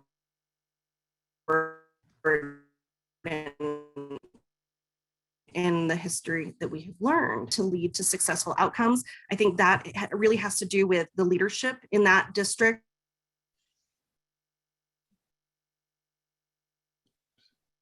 In the club, getting together, thinking about how we can make a better group, a better situation for everybody. And I'll say this: respectful redirection. I think we are all adults, and nobody wants to be spoken down to or think that they aren't good enough to ask a question. So please just make sure everybody feels that it is a safe place, and that if we need to redirect them, we can. And then just outlining their additional resources. And what's that look like? It looks like their leadership in their district or their club, the online manual that Mike went through, using some of the virtual trainings that they can go to. And as they mentioned earlier this morning, reaching out to RI if it's necessary, but there's lots of different ways to go about that. So I just want to make sure everybody feels inclusive and that their question is not a bad question. It just may have a different perspective than the rest of us are used to. So Becky, I'll turn it back over to you to talk about sample scenario. Sure. So on this screen, you'll just see 3 different scenarios. So the first one is really meant to deal with a hostile environment and or sexual harassment, and could really apply to all clubs. Dawn is the student of the month, and she's at attendance at a Rotary meeting to pick up her certificate and award. And one of the Rotarians at the table where you and Dawn are sitting starts to tell a risque joke. I don't know about your personal experience, but we don't even have to have students at our Rotary meetings to sometimes begin to hear such kinds of activities. So again, in the scenario, you may have a small group of Rotarians that are meeting, and we would ask this simple question: should you interrupt the Rotarian? Of course, we would love the response to be yes. No student, much less no Rotarian, should have to be exposed to that sort of humor. And there's a variety of reasons around that. That a lot of that just has to do with respect of the student and certainly respect of the other adults in that room. And we want to always remember that Rotary is meant to be a professional organization where all is welcome. And so if nothing else, let's think about the impact this could have on Rotary, especially if this were a guest or a parent and they might be interested in joining your Rotary Club. So a key point to this one would be is that Rotary is a professional organization, and we should be demonstrating those positive boundaries and positive values. Another follow-up question might be, should any other action be taken? And there could be a couple of responses. One is that the individual who started to tell the risque joke, someone should pull them aside on a one-on-one conversation and suggest to them that this was probably not the best environment, and see if you can't get them to understand why it was not appropriate to share such a joke at a Rotary meeting. You could also encourage that person to take the online youth protection awareness training. Maybe they took it once 2 or 3 years ago and need a refresher. Maybe they haven't taken it at all and they need to understand why this behavior was inappropriate. I think it's always important to help our club members understand that behavior can be construed in a variety of ways. I mean, recently in our own country, we've heard about how someone didn't realize that the line had changed. And so this behavior could easily have been seen perhaps as sexual harassment or sexually inappropriate. Either way, another follow-up question would be, should the club president or youth protection officer be informed or engaged? And I think absolutely the club president needs to be aware of this because, again, their job is to foster a professional environment at their Rotary Club. And so that would be a scenario that you might talk about at a particular club meeting, especially one that maybe doesn't do any youth programs. Like that is the second one, which I've shared today, which is a casual contact versus frequent contact. And in parentheses, I put after that interact or youth exchange, but frankly, it could be a myriad of other programs that your clubs are engaged with. But Chris has volunteered to drive your club's interact president, youth exchange student to and from all the meetings that they're going to this year. Is this allowed? What screening is required? Should she, the driver, be by herself with the student? And is it okay if the student's of the same sex? So it may not be 2 students in the car, it could be just a student in the car. And Mike did a great job of walking us through this earlier about what expectations we would want to have in place for that kind of a scenario. Ultimately, we don't want an individual that's having frequent contact. Well, all individuals having frequent contact need to be screened and vetted. And ultimately, drivers of our kids, there would be more than one other person. There would be 3 people in the vehicle, a minimum of 3 people, and not 2. I will say to you, as the youth protection officer of our district, we know that sometimes that just doesn't happen, but it is imperative that that driver, if they're having doing this routinely, that they be individually screened and vetted. The last scenario we put up here, it just happens to be one of our youth exchange students, or not our students, sorry, but a youth exchange scenario. Because I know many of you on this call or in the meeting are involved with districts that do that. And this is not unheard of scenario, but you receive a phone call from a volunteer asking for your advice. A student has shared with them that their host father leaves the shower door open and then walks around the house with no clothes on. The host father about a week ago left 2 pornographic magazines next to her bed. And the volunteer that's working with Lau didn't know what to do, so he sent her home and then called you. This is a much more complex scenario, but it is one that has come up in the youth exchange world.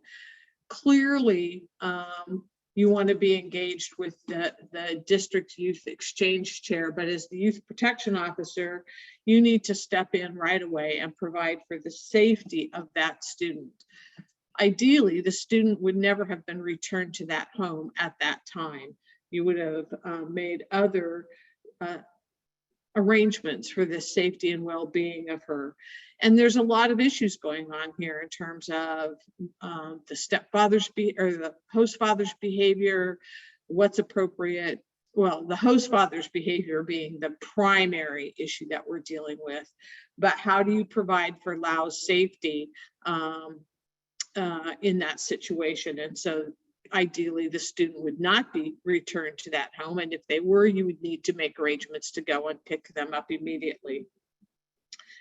In this situation, you would want to certainly be sharing this one also with RI as the investigation unfolds, so that you are doing your due diligence and learning what you need to know in terms of how often has this been happening, what support systems are available for Lau in this new situation, and how you might, again, deal with the host family and the Rotary Club that's engaged with all that. The primary issue here is, again, this is one where you can keep things confidential. You should, in all of these situations, keep things confidential. But you may need to share information to others in terms of reporting requirements, and not only with Rotary International, but there could be at some point a need to engage law enforcement. So again, the purpose of the scenarios is to create an interactive training with the clubs that you're involved with, and to really amplify or enhance Rotary International's commitment to a safe place for everyone, including which volunteers need to be screened and vetted, and what to do when these situations come up, because they will come up in some situation or another. So Mike, I don't know what questions we might have. So we have a couple of comments rather than questions. One was, back to scenario 1, why not stop them nicely once you realize that it's not the right time or place? Oh, I would say you do want to stop them nicely, but you also want to follow up with them in a conversation to help them understand why it might not be the right time or place.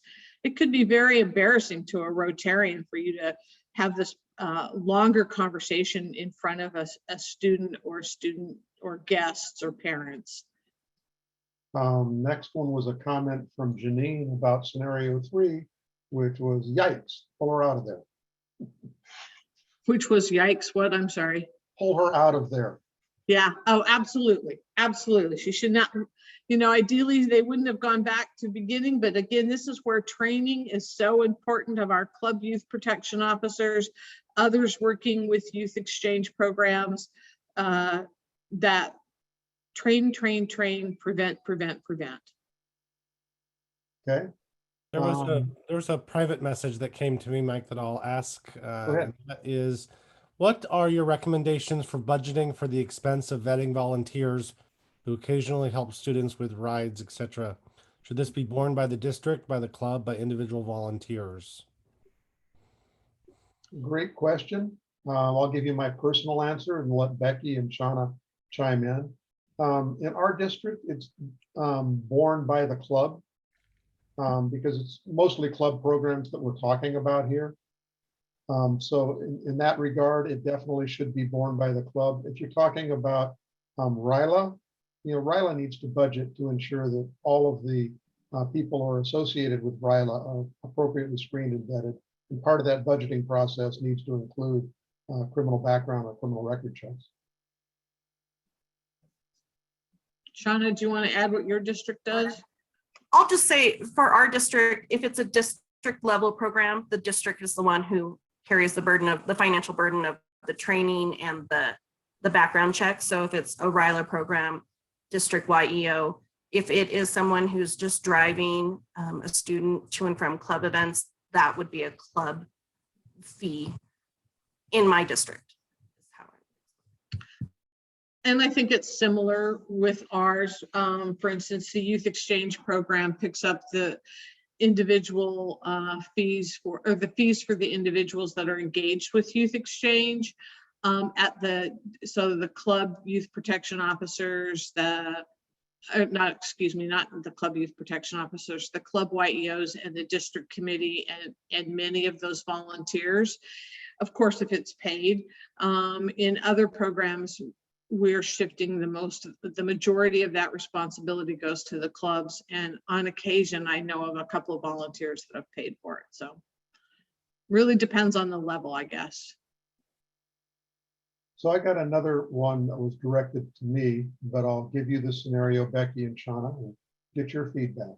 So the scenario is that a guest speaker shares stories that are risque. The guest speaker is a Rotarian. The Rotarian members of the club enjoyed the speaker. Overall, lots of good feedback. One member felt that the speaker's choice was not appropriate since it clearly was not for all ages, even though youth were not present. Is that a problem?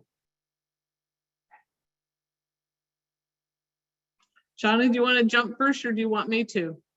Well, I was just going to say, especially if that speaker is a Rotarian, that conversation does need to be happening offline, even if some people agreed with it. There were others who were offended, so it's time to have a conversation about it and maybe talk about types of training to prevent that going forward. But I'll let. No, I would agree with you. I think it's not appropriate. If it's a risque story, it's a risque story, and that conversation needs to be had. Again, I've seen some, as the world comes back to in-person meetings, I've seen some, let's say, questionable behavior at Rotary meetings where, people that are used to being in their sweatpants or on Zoom with no t-shirt on or no shirt, a gentleman I'm thinking of in particular, and even some of the off-colored jokes about, oh, it's nice to be back here in person, I'm wearing pants for the first time. Those kinds of jokes are not necessarily well received. I would hope you're always wearing pants, even if you're at home, but I wouldn't know because I can't see you. And so again, just increasing our awareness of what's acceptable in this day and age is a conversation that needs to be had. So a related follow-up to that, we haven't covered changes in RI's code of policies. We'll cover that in a later training that we do. But RI has changed the code of policies recently to specifically address harassment at the club level. And there's entire sections of the code of policies now that talk about harassment at the club level, at the district level, at the zone level, at the international level. And behavior like was described is not tolerated. And there are specific actions that club leaders, district governors, zone leaders are required to take in the event that they become aware of a situation of this kind of harassment. Mike, I'd love to tag on to that too, because many of you on this training, your title is Youth Protection Officer. It doesn't say anything about that member-to-member scenario or adult-to-adult scenario. And I would hope that at some point Rotary would look at how do they marry those two issues into one? Or how, at least does your club youth protection or your district youth protection officer work with others in your district that might be addressing the adult, what I'm going to call adult to adult scenario. And I know in Mike's club, they've actually added it. He's now the MAPO, the member and youth protection officer. So just something for you as a youth protection officer to be aware of. At what point is it still your job to manage that? And at what point is there somebody else in the district to help address member issues?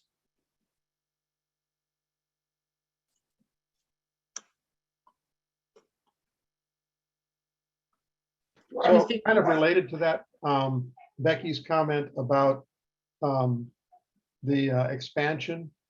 The scenario-based training that we do in 50/20 that Becky has been conducting and I've been conducting and others, a lot of it is very, very specific to youth exchange, but we talk about it as being scenario-based training because it's a lot more than just youth protection.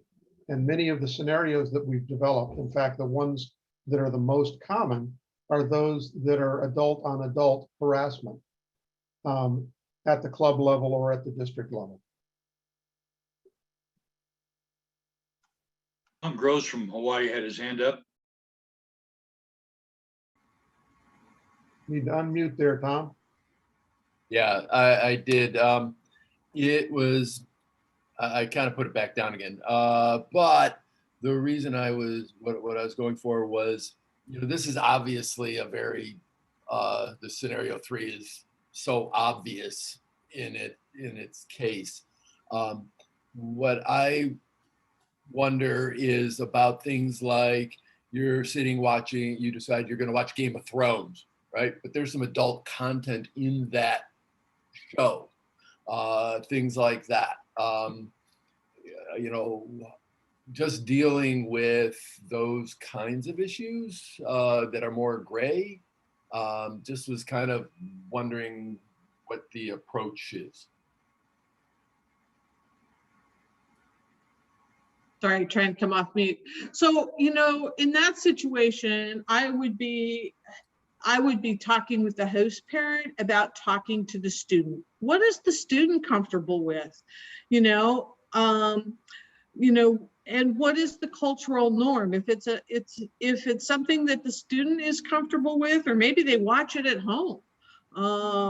You know, again, I think there's a lot of education that has to happen, and a lot of conversation that has to happen, especially when you're dealing with youth exchange students and students from foreign countries. But, you know, maybe it's the movie where you stop it at times and have further conversation if you can, or choose not to watch it with that particular student in your home.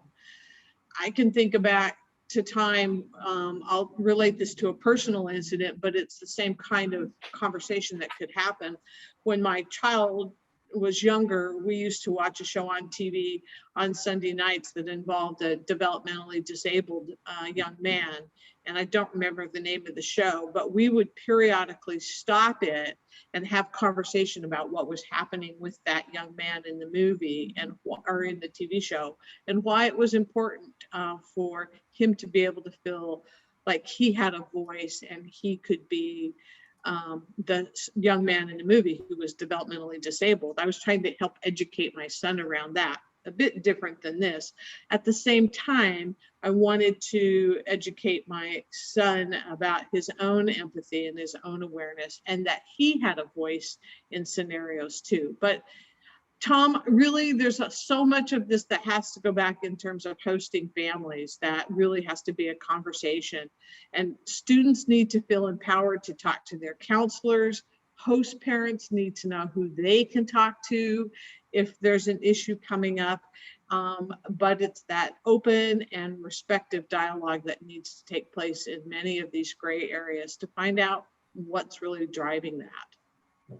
And to follow up on that, Tom, I would suggest that you get your youth exchange committee together and have a discussion about what's appropriate, what's inappropriate, so that when they're doing the host family orientations, they can make it clear what your expectations are as a district for things like that sort of scenario.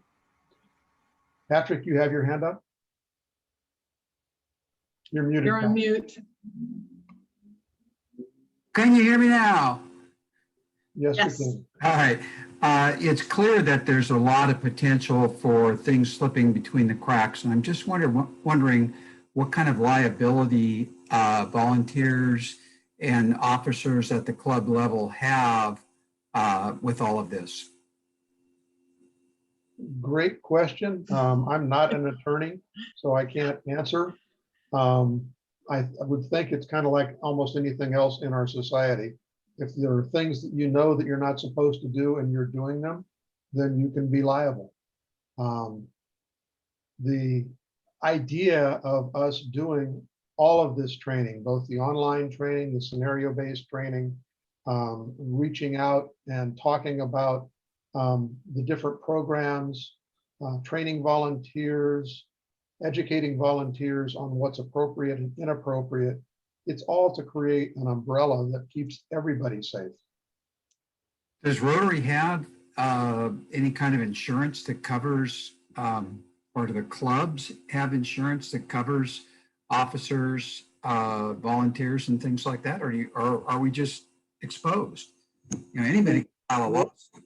Rotary has a liability policy that covers Rotary events at both the international, district, zone, and club level in the United States.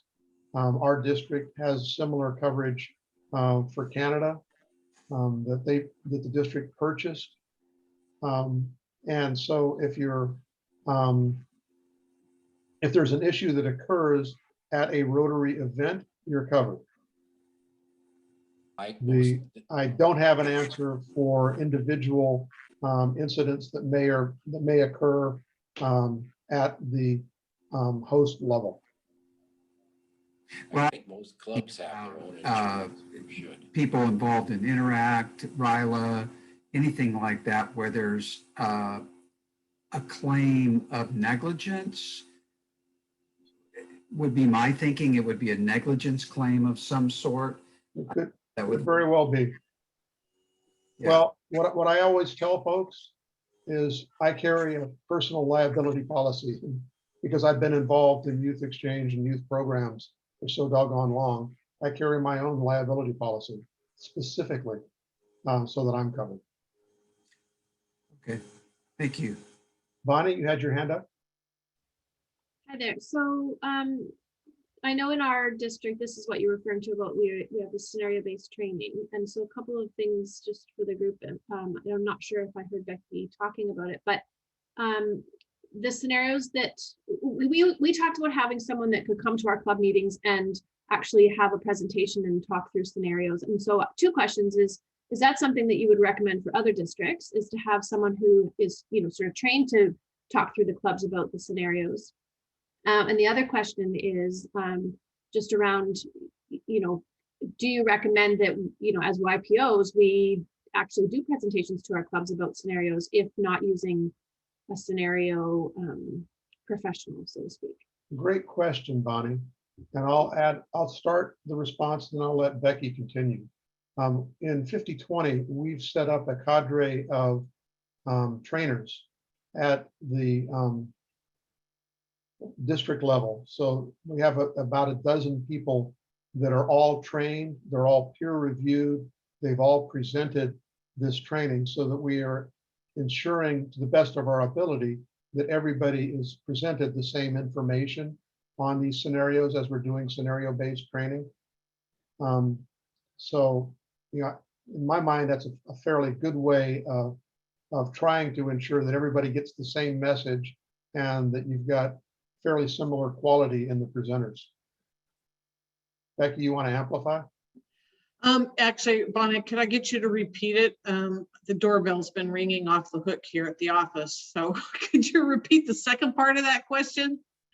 Yeah, the second part, it just was, you know, would you, if districts don't have scenario-based trainers, would you recommend that people, you know, look at doing some scenarios with their club? But what I kind of heard Mike saying is that really that ideally you would want to have people trained so that it's consistent across the district around what's being shared around scenarios and, you know, the message coming out of that related to youth protection. So I think he kind of answered the question.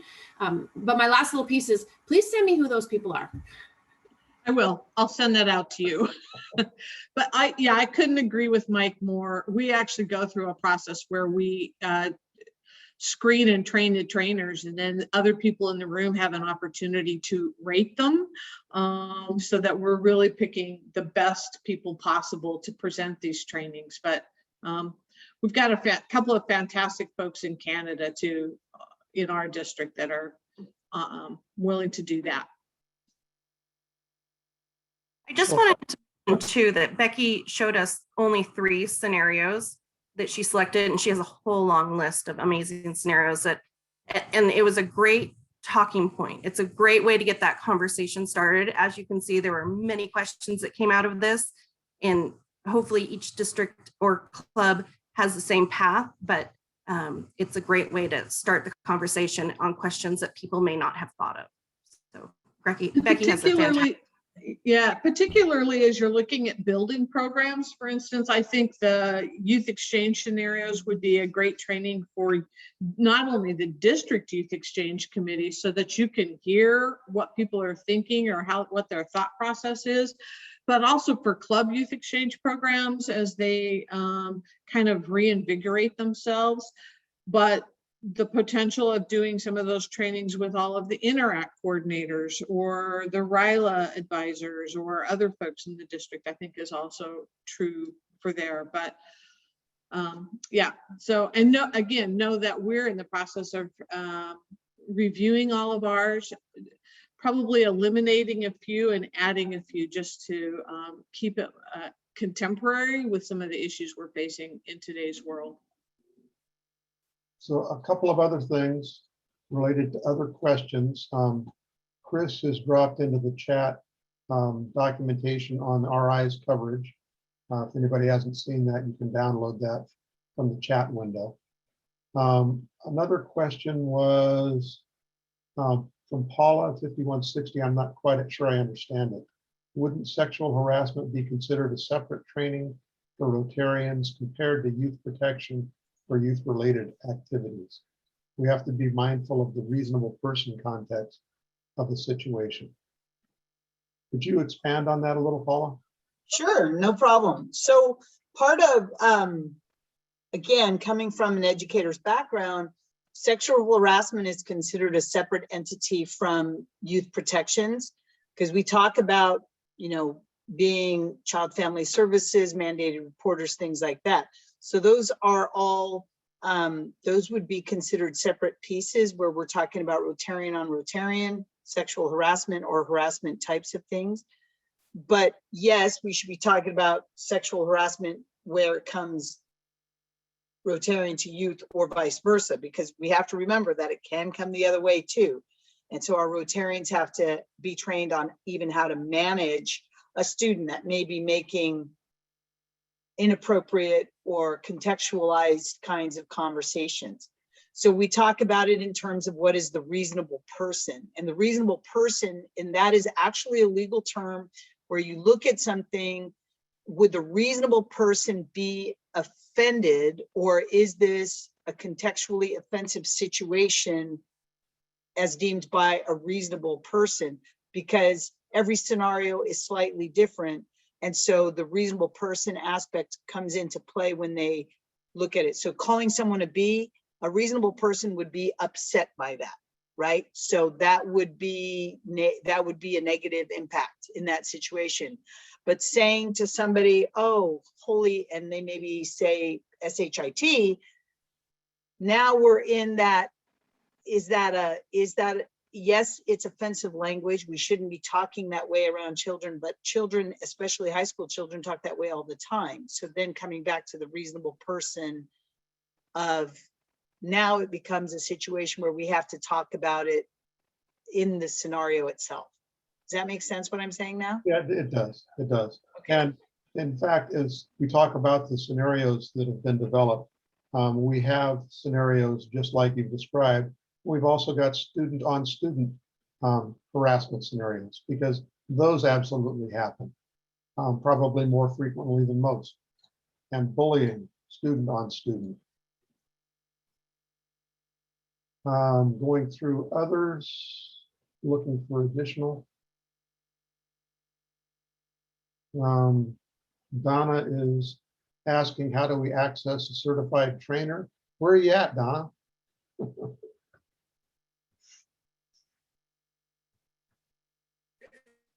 I'm in Sandpoint, at the Sandpoint Rotary Club in Idaho, District Okay. 5080. Okay, well, I could, make it, So- Becky, feel like making a trip to Idaho? I'm, pardon me? I was asking Becky if she wants to make. Would you like to come to Idaho? Oh, But we've got several of the 50/20 trainers are on this training today. Becky is a certified trainer. I am. Jennifer Minich is on here also. Examples of RILA scenarios. okay, well, maybe, Go ahead, Donna. Donna, just I'll reach just, out. okay. Thank Donna, I you. was gonna say, just reach out to Mike or I, and we'll figure out how we can assist you. Yeah. And Thank you. AJ was asking, is there a copy of the scenarios available? Becky, if you could provide a list of those, or I can provide a list to Chris, and he can upload to the zone website. Will do. Okay, well, I think we need to move on to the next scenario. I want to be mindful of our cutoff time here. If there are no other questions, we'll go on to the final section. Let me make sure that everything is working here.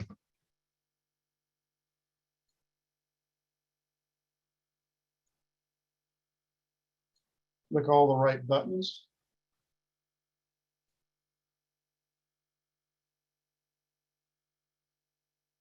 Almost ready. Okay, so the final section is on the youth volunteer management system. So you've heard me make reference to it a little bit earlier. Becky mentioned it a little bit in her piece also. The youth volunteer management system, let me actually go out to another screen first. Jump off of this program and into another one.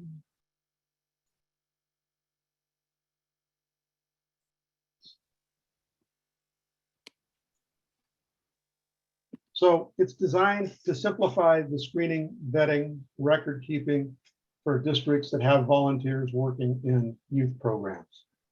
It's integrated with the Youth Exchange Administrative Hub, the YA system, so that volunteers who are screened in the YA system to work with youth exchange students only need to be screened once, and then their certification data can automatically be transferred into the youth volunteer management system. So you're only screening people once. It's also integrated with the NAEN training system and several background check programs, IntelliCore, NCheck, Verify. It will soon be integrated with My Rotary. We've been working with Rotary International now for about 1.5 years, getting that linkage set up. But because it does involve information on Rotarians potentially worldwide, there's a lot of hoops in it, and that we need to jump through for that. The individual certification process, we've already talked through all of that. The biggie, once again, from before is people who need to be screened and vetted. So youth exchange chair, inbound and outbound counselors, district committee members, host parents on the youth exchange side. The RILA chair and counselors, Rotaract chair, some of your Rotaract members, your club and district youth service chairs, your Interact chairs, your mentors, your tutors, early act chairs. So that's kind of the thing about screening and vetting. So I'm going to go back into the, oops, scrolling screen, the youth volunteer management system. So one of the things that as a district you're required to do is provide a way to ensure that your clubs are actually following RI's and the district's youth protection policy. So the youth volunteer management system at the top, if you choose to use it this way, allows you to identify individuals in your club and make sure that they first acknowledge, and that's what the little checkbox here means, is that they've acknowledged that they're going to follow the district and RI policies. And for individuals that need to be screened and vetted, you can validate that their screening and vetting is complete just by looking at the one screen. So in 50/20, all clubs are required to have youth protection officer and youth service chair.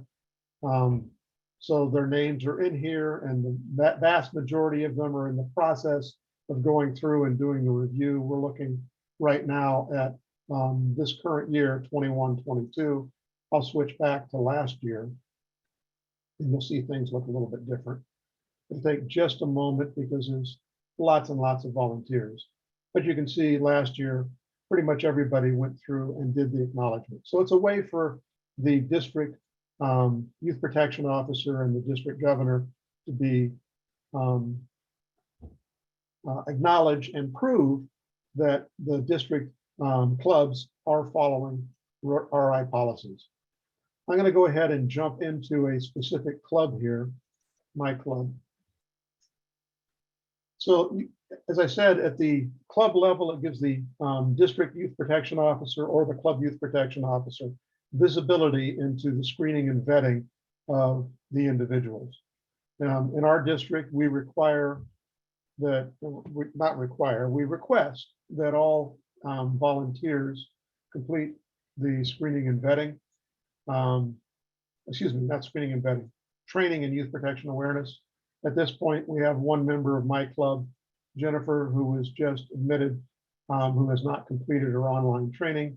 All of the other 130-ish members have gone through online training. The system allows you to send a volunteer, I actually use this one as an example, link to start an application if they're involved in Rotary youth programs. So click send application link by email, sends them an application link, they start the process. Similarly, for the youth protection awareness training, we can choose to register and send a link to register them automatically to do the online training. So you can see Jennifer was registered just a couple of days ago to do the online training.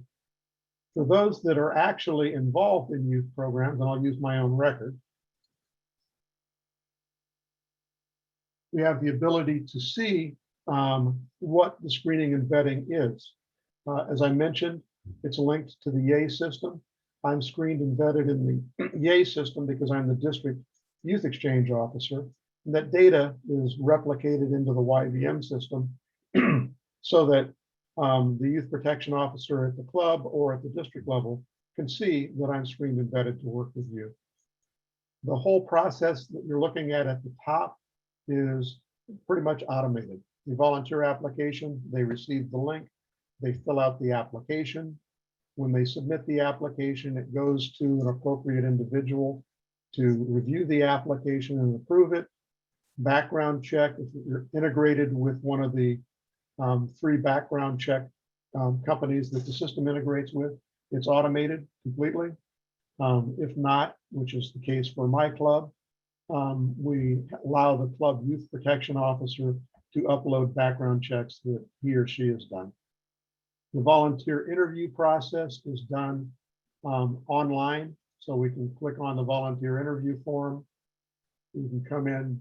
The information at the top of the screen is verbatim from the youth protection guide on how to conduct interviews. All of the questions from question 2 down to 13 are from the youth protection guide. So as they make changes in the youth protection guide for interview questions, we make changes.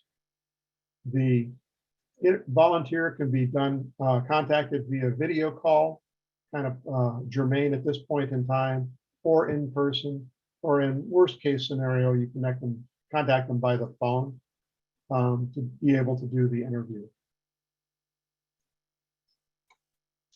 Once the application is submitted, emails are sent off to each one of the references. RI recommends 3 references, but you as at the district level can determine how many references you want to require. Reference receives the email, the reference request. They fill out their information, submit it, and it goes to the appropriate individual at the club or district level to do the review. As you can see, all of mine came across from the other system, but I'll bring up a reference so you can see what they look like. So reference check here.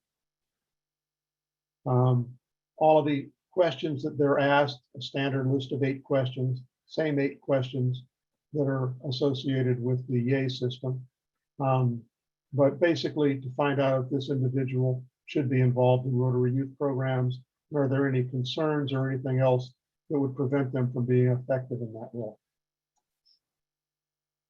System keeps track of all email messages that are sent, all documents that are filed, so that we've got it. We have the ability to put together a package if there is ever an inquiry about an individual. So from the volunteer detail screen, we have the ability to create an application package for an individual to provide that information to RI. The remainder of the approval process tab, any courses that the individual has taken are listed here, along with the date that they were registered, if they were registered in this system. They were registered in another system, in the YAY system. You'll just see the completion of the courses as they go through that. Any questions on this piece thus far? There are a few in the chat. Okay. Primarily around requirements of individuals. So Sure. is there a requirement for a youth protection officer in every club, or is that a strong suggestion? It's a requirement in our district. So it's a district by district then? Correct. So our district youth protection policy states that clubs need to have youth protection officer and youth service chair. Thank you. Is there a role description posted for youth service chair? Yes, there's a role description posted on our, or there was, as Becky mentioned, our website at the district level is undergoing revision right now. So the role description for youth protection officer and youth services chair, or neither of those are available now, but we can provide them at a later date. Great, thank you. Yeah, Chris, I responded to that because her other question was around having to have a youth services chair in order to, and a youth protection officer and the club president vetted in order to launch youth programs. And the answer to that is yes, you have to have all 3. Right, in our district. Now, in our district. In other districts, they do it very, very differently. So I'll show you another district that's using the youth protection program in a different way. I wanted to show you this way first, because this is using almost all of the capabilities of the system. Another thing that our district requires is that everybody that's a member of the district council be screened and vetted to be able to work with you. So what we've done there is we've created a different club. It's a club or a program that we call district council. We'll bring that up in just a second. Sorry for the delay, but there's 30,000 or 3,000 members in our district that are in the system. So it takes a little while to get there. So this is our district council. The blue indicates that this record came from a different entity. It came from a club level record, and it's going to the district council, which we've created as a program. And the way that you do that is on the individual record, you associate them with other programs. So I'm a member of Paulsbo North Kitsap Rotary, but I'm a member associated with District Council and Ryland Northwest. A couple of other things on this page that are germane. I mentioned the integration with YAY to YVM. I'm in the YAY system in database W02, which is Wessex District 5020.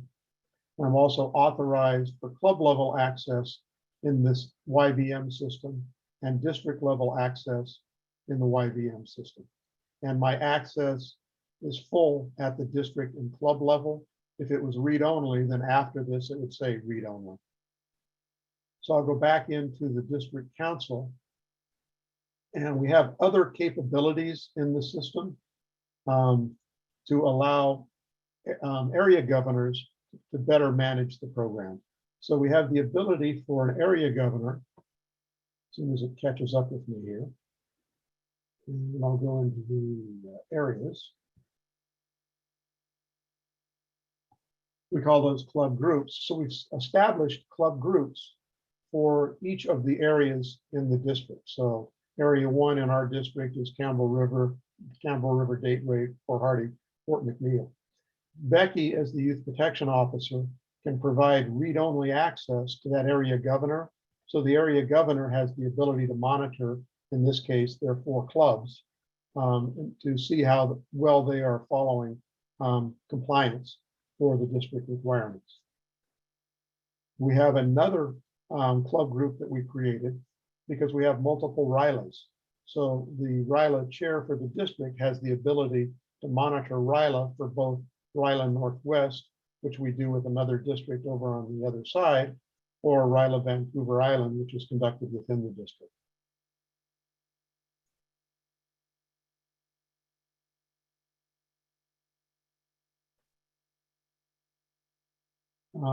Actually, I'll go through a couple of more things here that are very germane. Right now at our district, we've got the volunteer applications for the youth volunteer management system. We're requiring that people renew those applications every 5 years. We're also doing 5-year requirement on background checks and youth protection awareness training.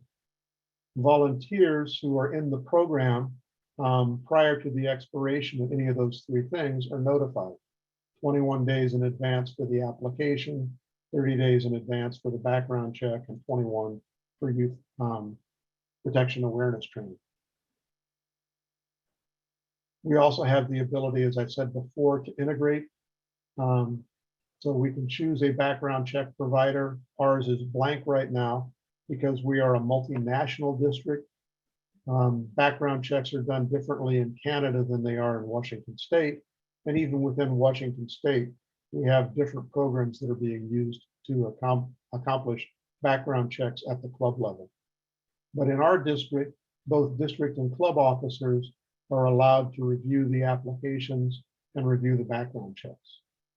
And as part of the process of document acknowledgement by the club president and those other 2 officers, the youth protection officer and the youth services chair, we require them to review a club certification document that delineates the requirements at the club level, and then the overall district youth protection policy for the district.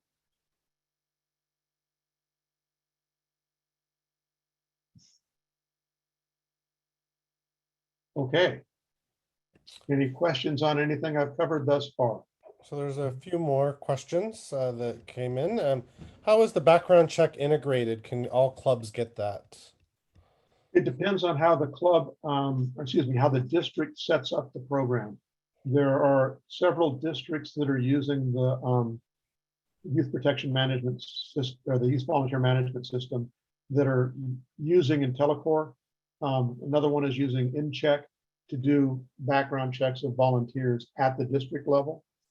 And I don't know exactly how they're managing the costs associated with those background checks.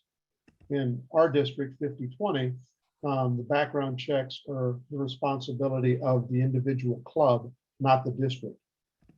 Other than for RILA budgets for background checks, and obviously Youth Exchange budgets for background checks.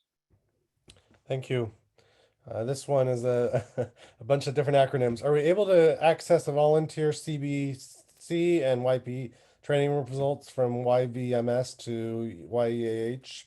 How do we do that? So the question, Chris, is if they're screened and vetted in the YVM system, can I see that data in YEA, the Youth Exchange Administrative Hub? The answer is no. It's a one-way integration from Youth Exchange to YVM. And the reason it's one way is that in most cases, the screening and vetting requirements are more onerous for Youth Exchange than they are for other Rotary Youth programs.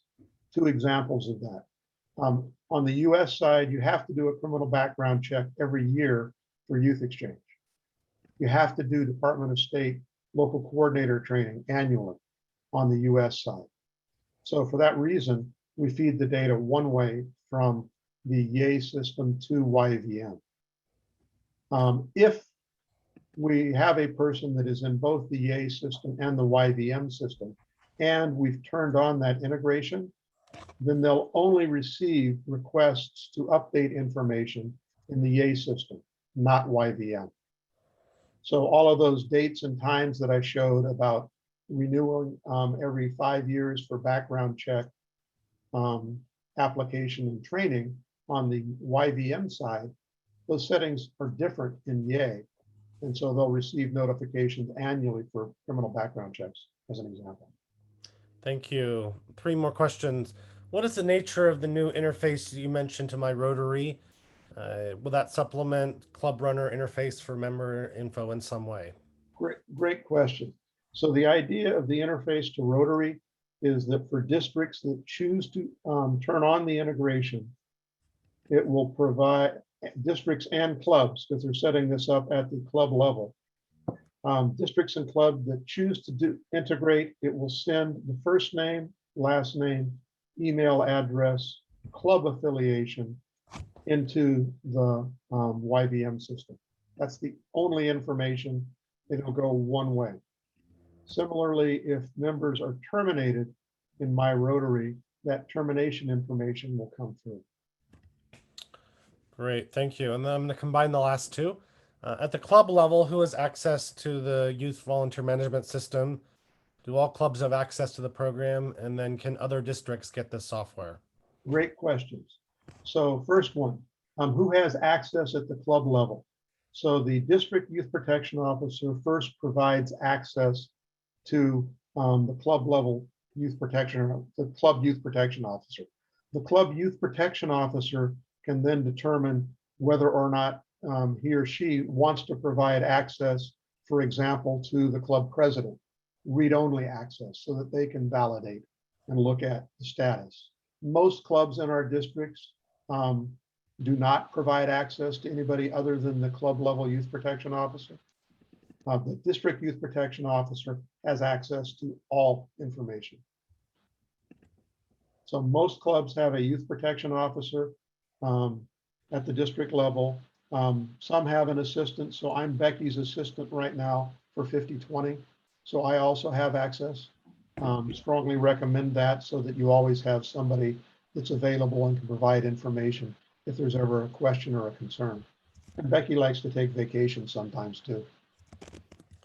Great. And then just that last part is, can other districts get the software and what are the costs? Great question. So other districts can get the cost. Right now, there's 21 districts that are live. The cost of the program is $500 per year, regardless of the number of records that you're maintaining in the system. So it's a flat fee for all clubs in the district to use the program. Additionally, there is a one-time fee that we're charging right now to cover the costs of all the development, because it wasn't cheap to develop this, let me tell you. And we've got some other enhancements that we're going to be talking about in a minute that we're still developing. And so we need to be able to cover those costs. So that one-time fee is $1,000. So the funding, I mean, the system was developed based on funding received from 5170, 5130, and 5020. And we're paying a lot of that money back as we get more and more districts on board. But the one-time fee is $1,000, and then it's $500 a year. It's paid to the parent company, which in the upper right-hand corner, you can see here is Apex. Same company that developed and is hosting the Youth Exchange Administrative Hub.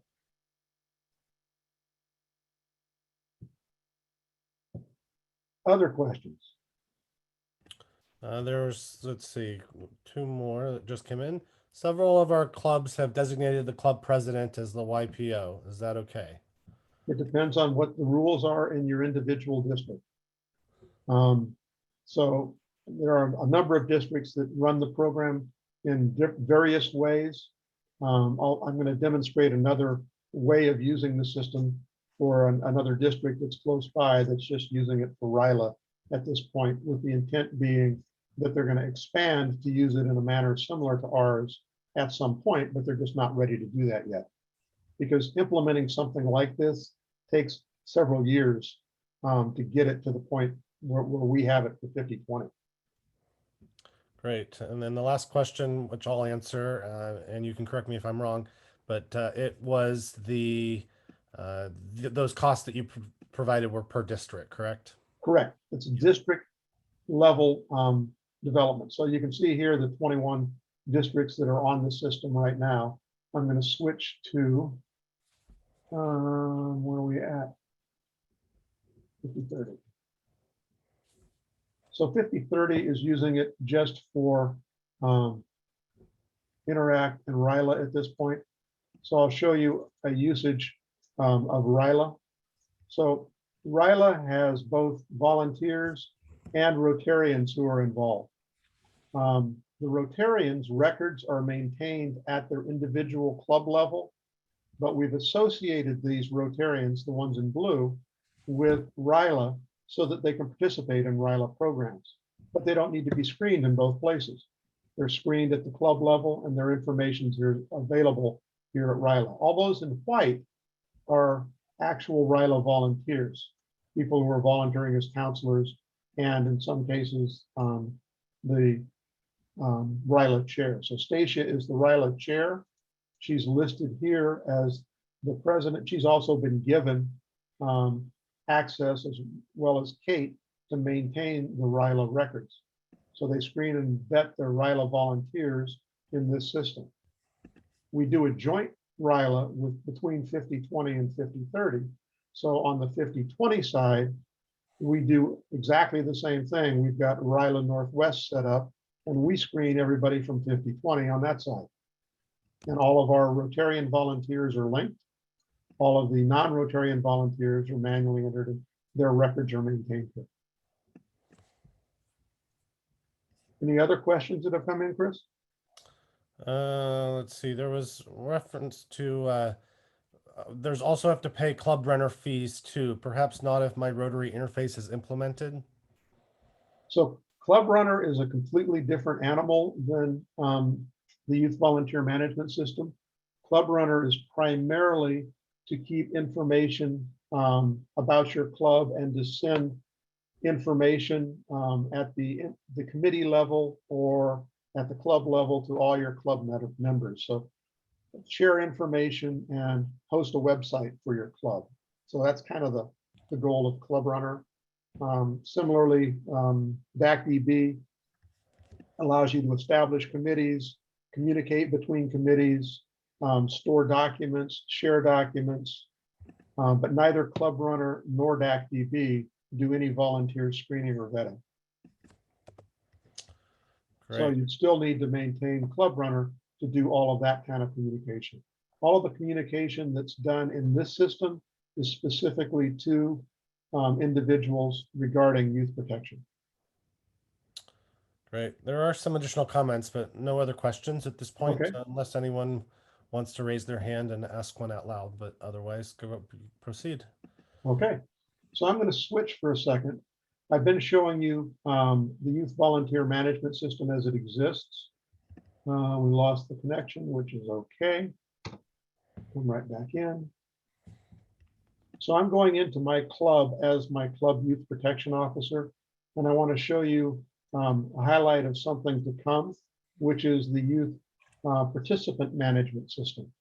So questions were asked earlier. Well, if you've got to maintain all of these permission forms for your volunteers, how do you do that? And how do you ensure that people are appropriately trained? So we've established the youth participant management system to allow clubs and districts to create programs and then to associate participants with those programs. So I've set up the North Kitsap Interact right now as an example. The system is not live, but this is how it's rolling out right now. But we're going to require the parental permission document for all of the interactors that are there. And then when they go through the online youth protection awareness training for students, we're going to have that documented here. So the whole purpose is to document that we've got that permission, retain it, and then provide the online training for the students.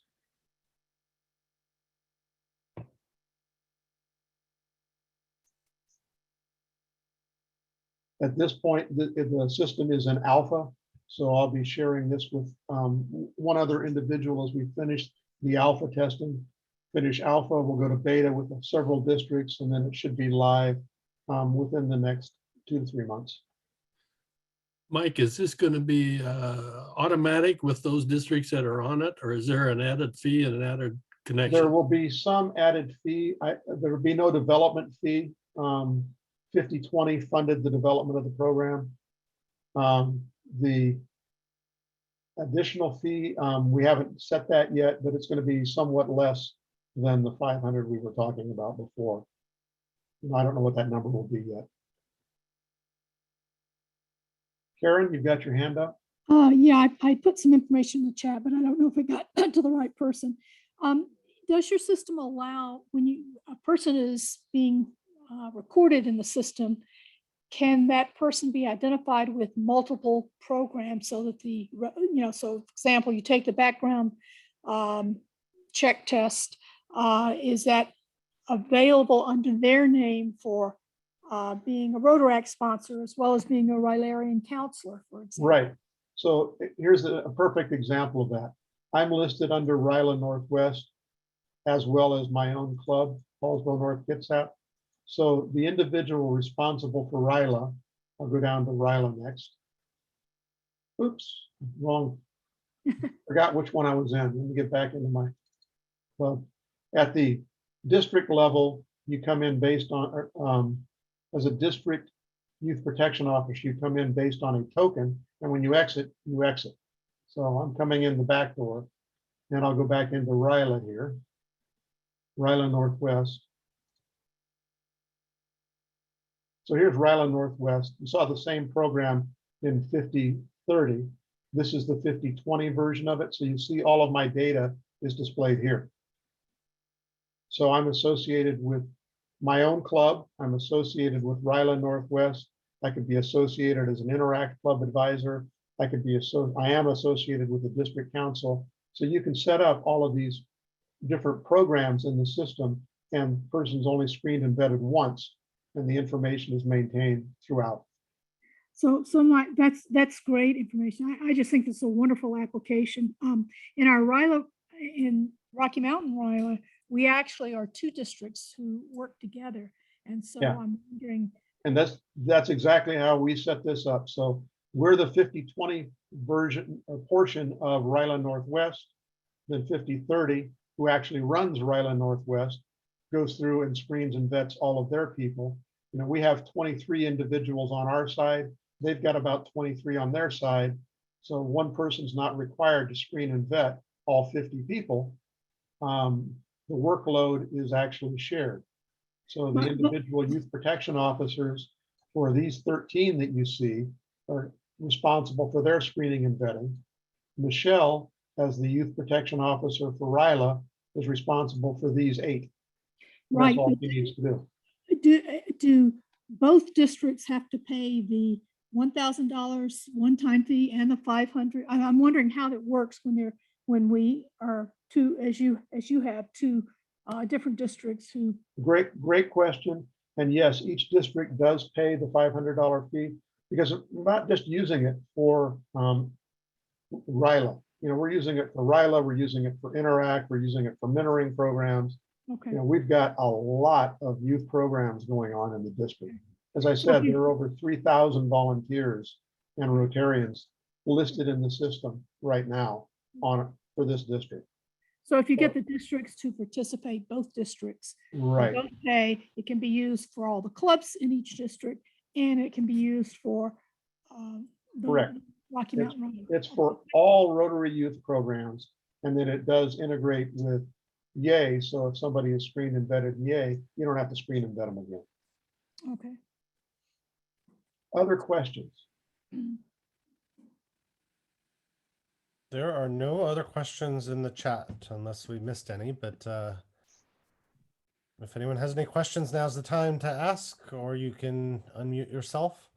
This has been a tremendous resources. Thank you.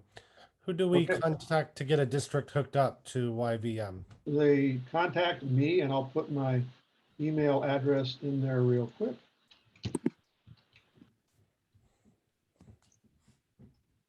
So the process, if your district decides to come on board, I send your district, the appropriate person in the district, an invoice for the 1,000. When that 1,000 hits the system, we set you up in the system. I provide a spreadsheet for the district to provide information on the initial load of data into the district.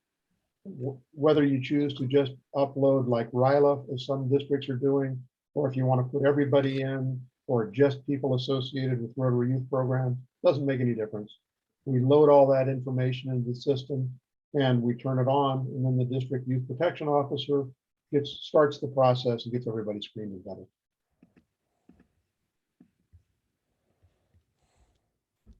Thanks, David. Anybody have any questions about any of the topics that we covered today? If not, you're going to get back 12 minutes. We'll finish 12 minutes early. I got people are liking that, people clapping and everything. Well, thank you. Thank you. Mike. You are definitely, as I said earlier, the expert and guru in this. So thank you so much for everything.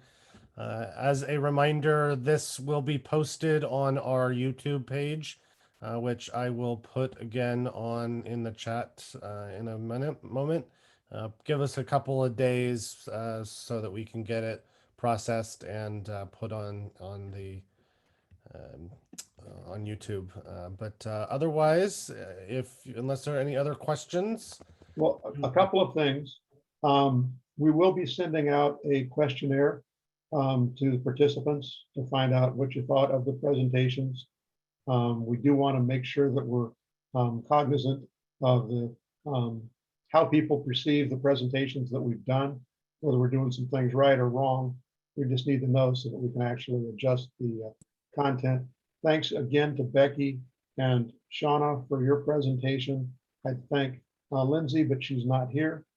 But once again, thank you so very much for participating, and hope to see you at our next Zone 26-27 Youth Services presentation. One of the best programs I attended. It was well worth spending Saturday morning. Thank you so much. It was awesome. You're very, very welcome, Marita.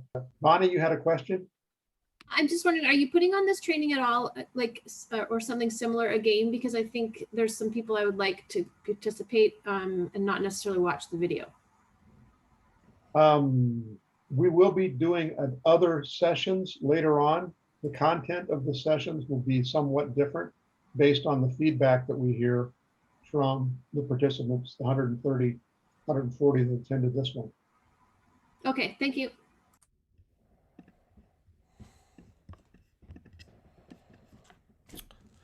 Okay. Well, Goodbye, everyone. Enjoy the rest of your day.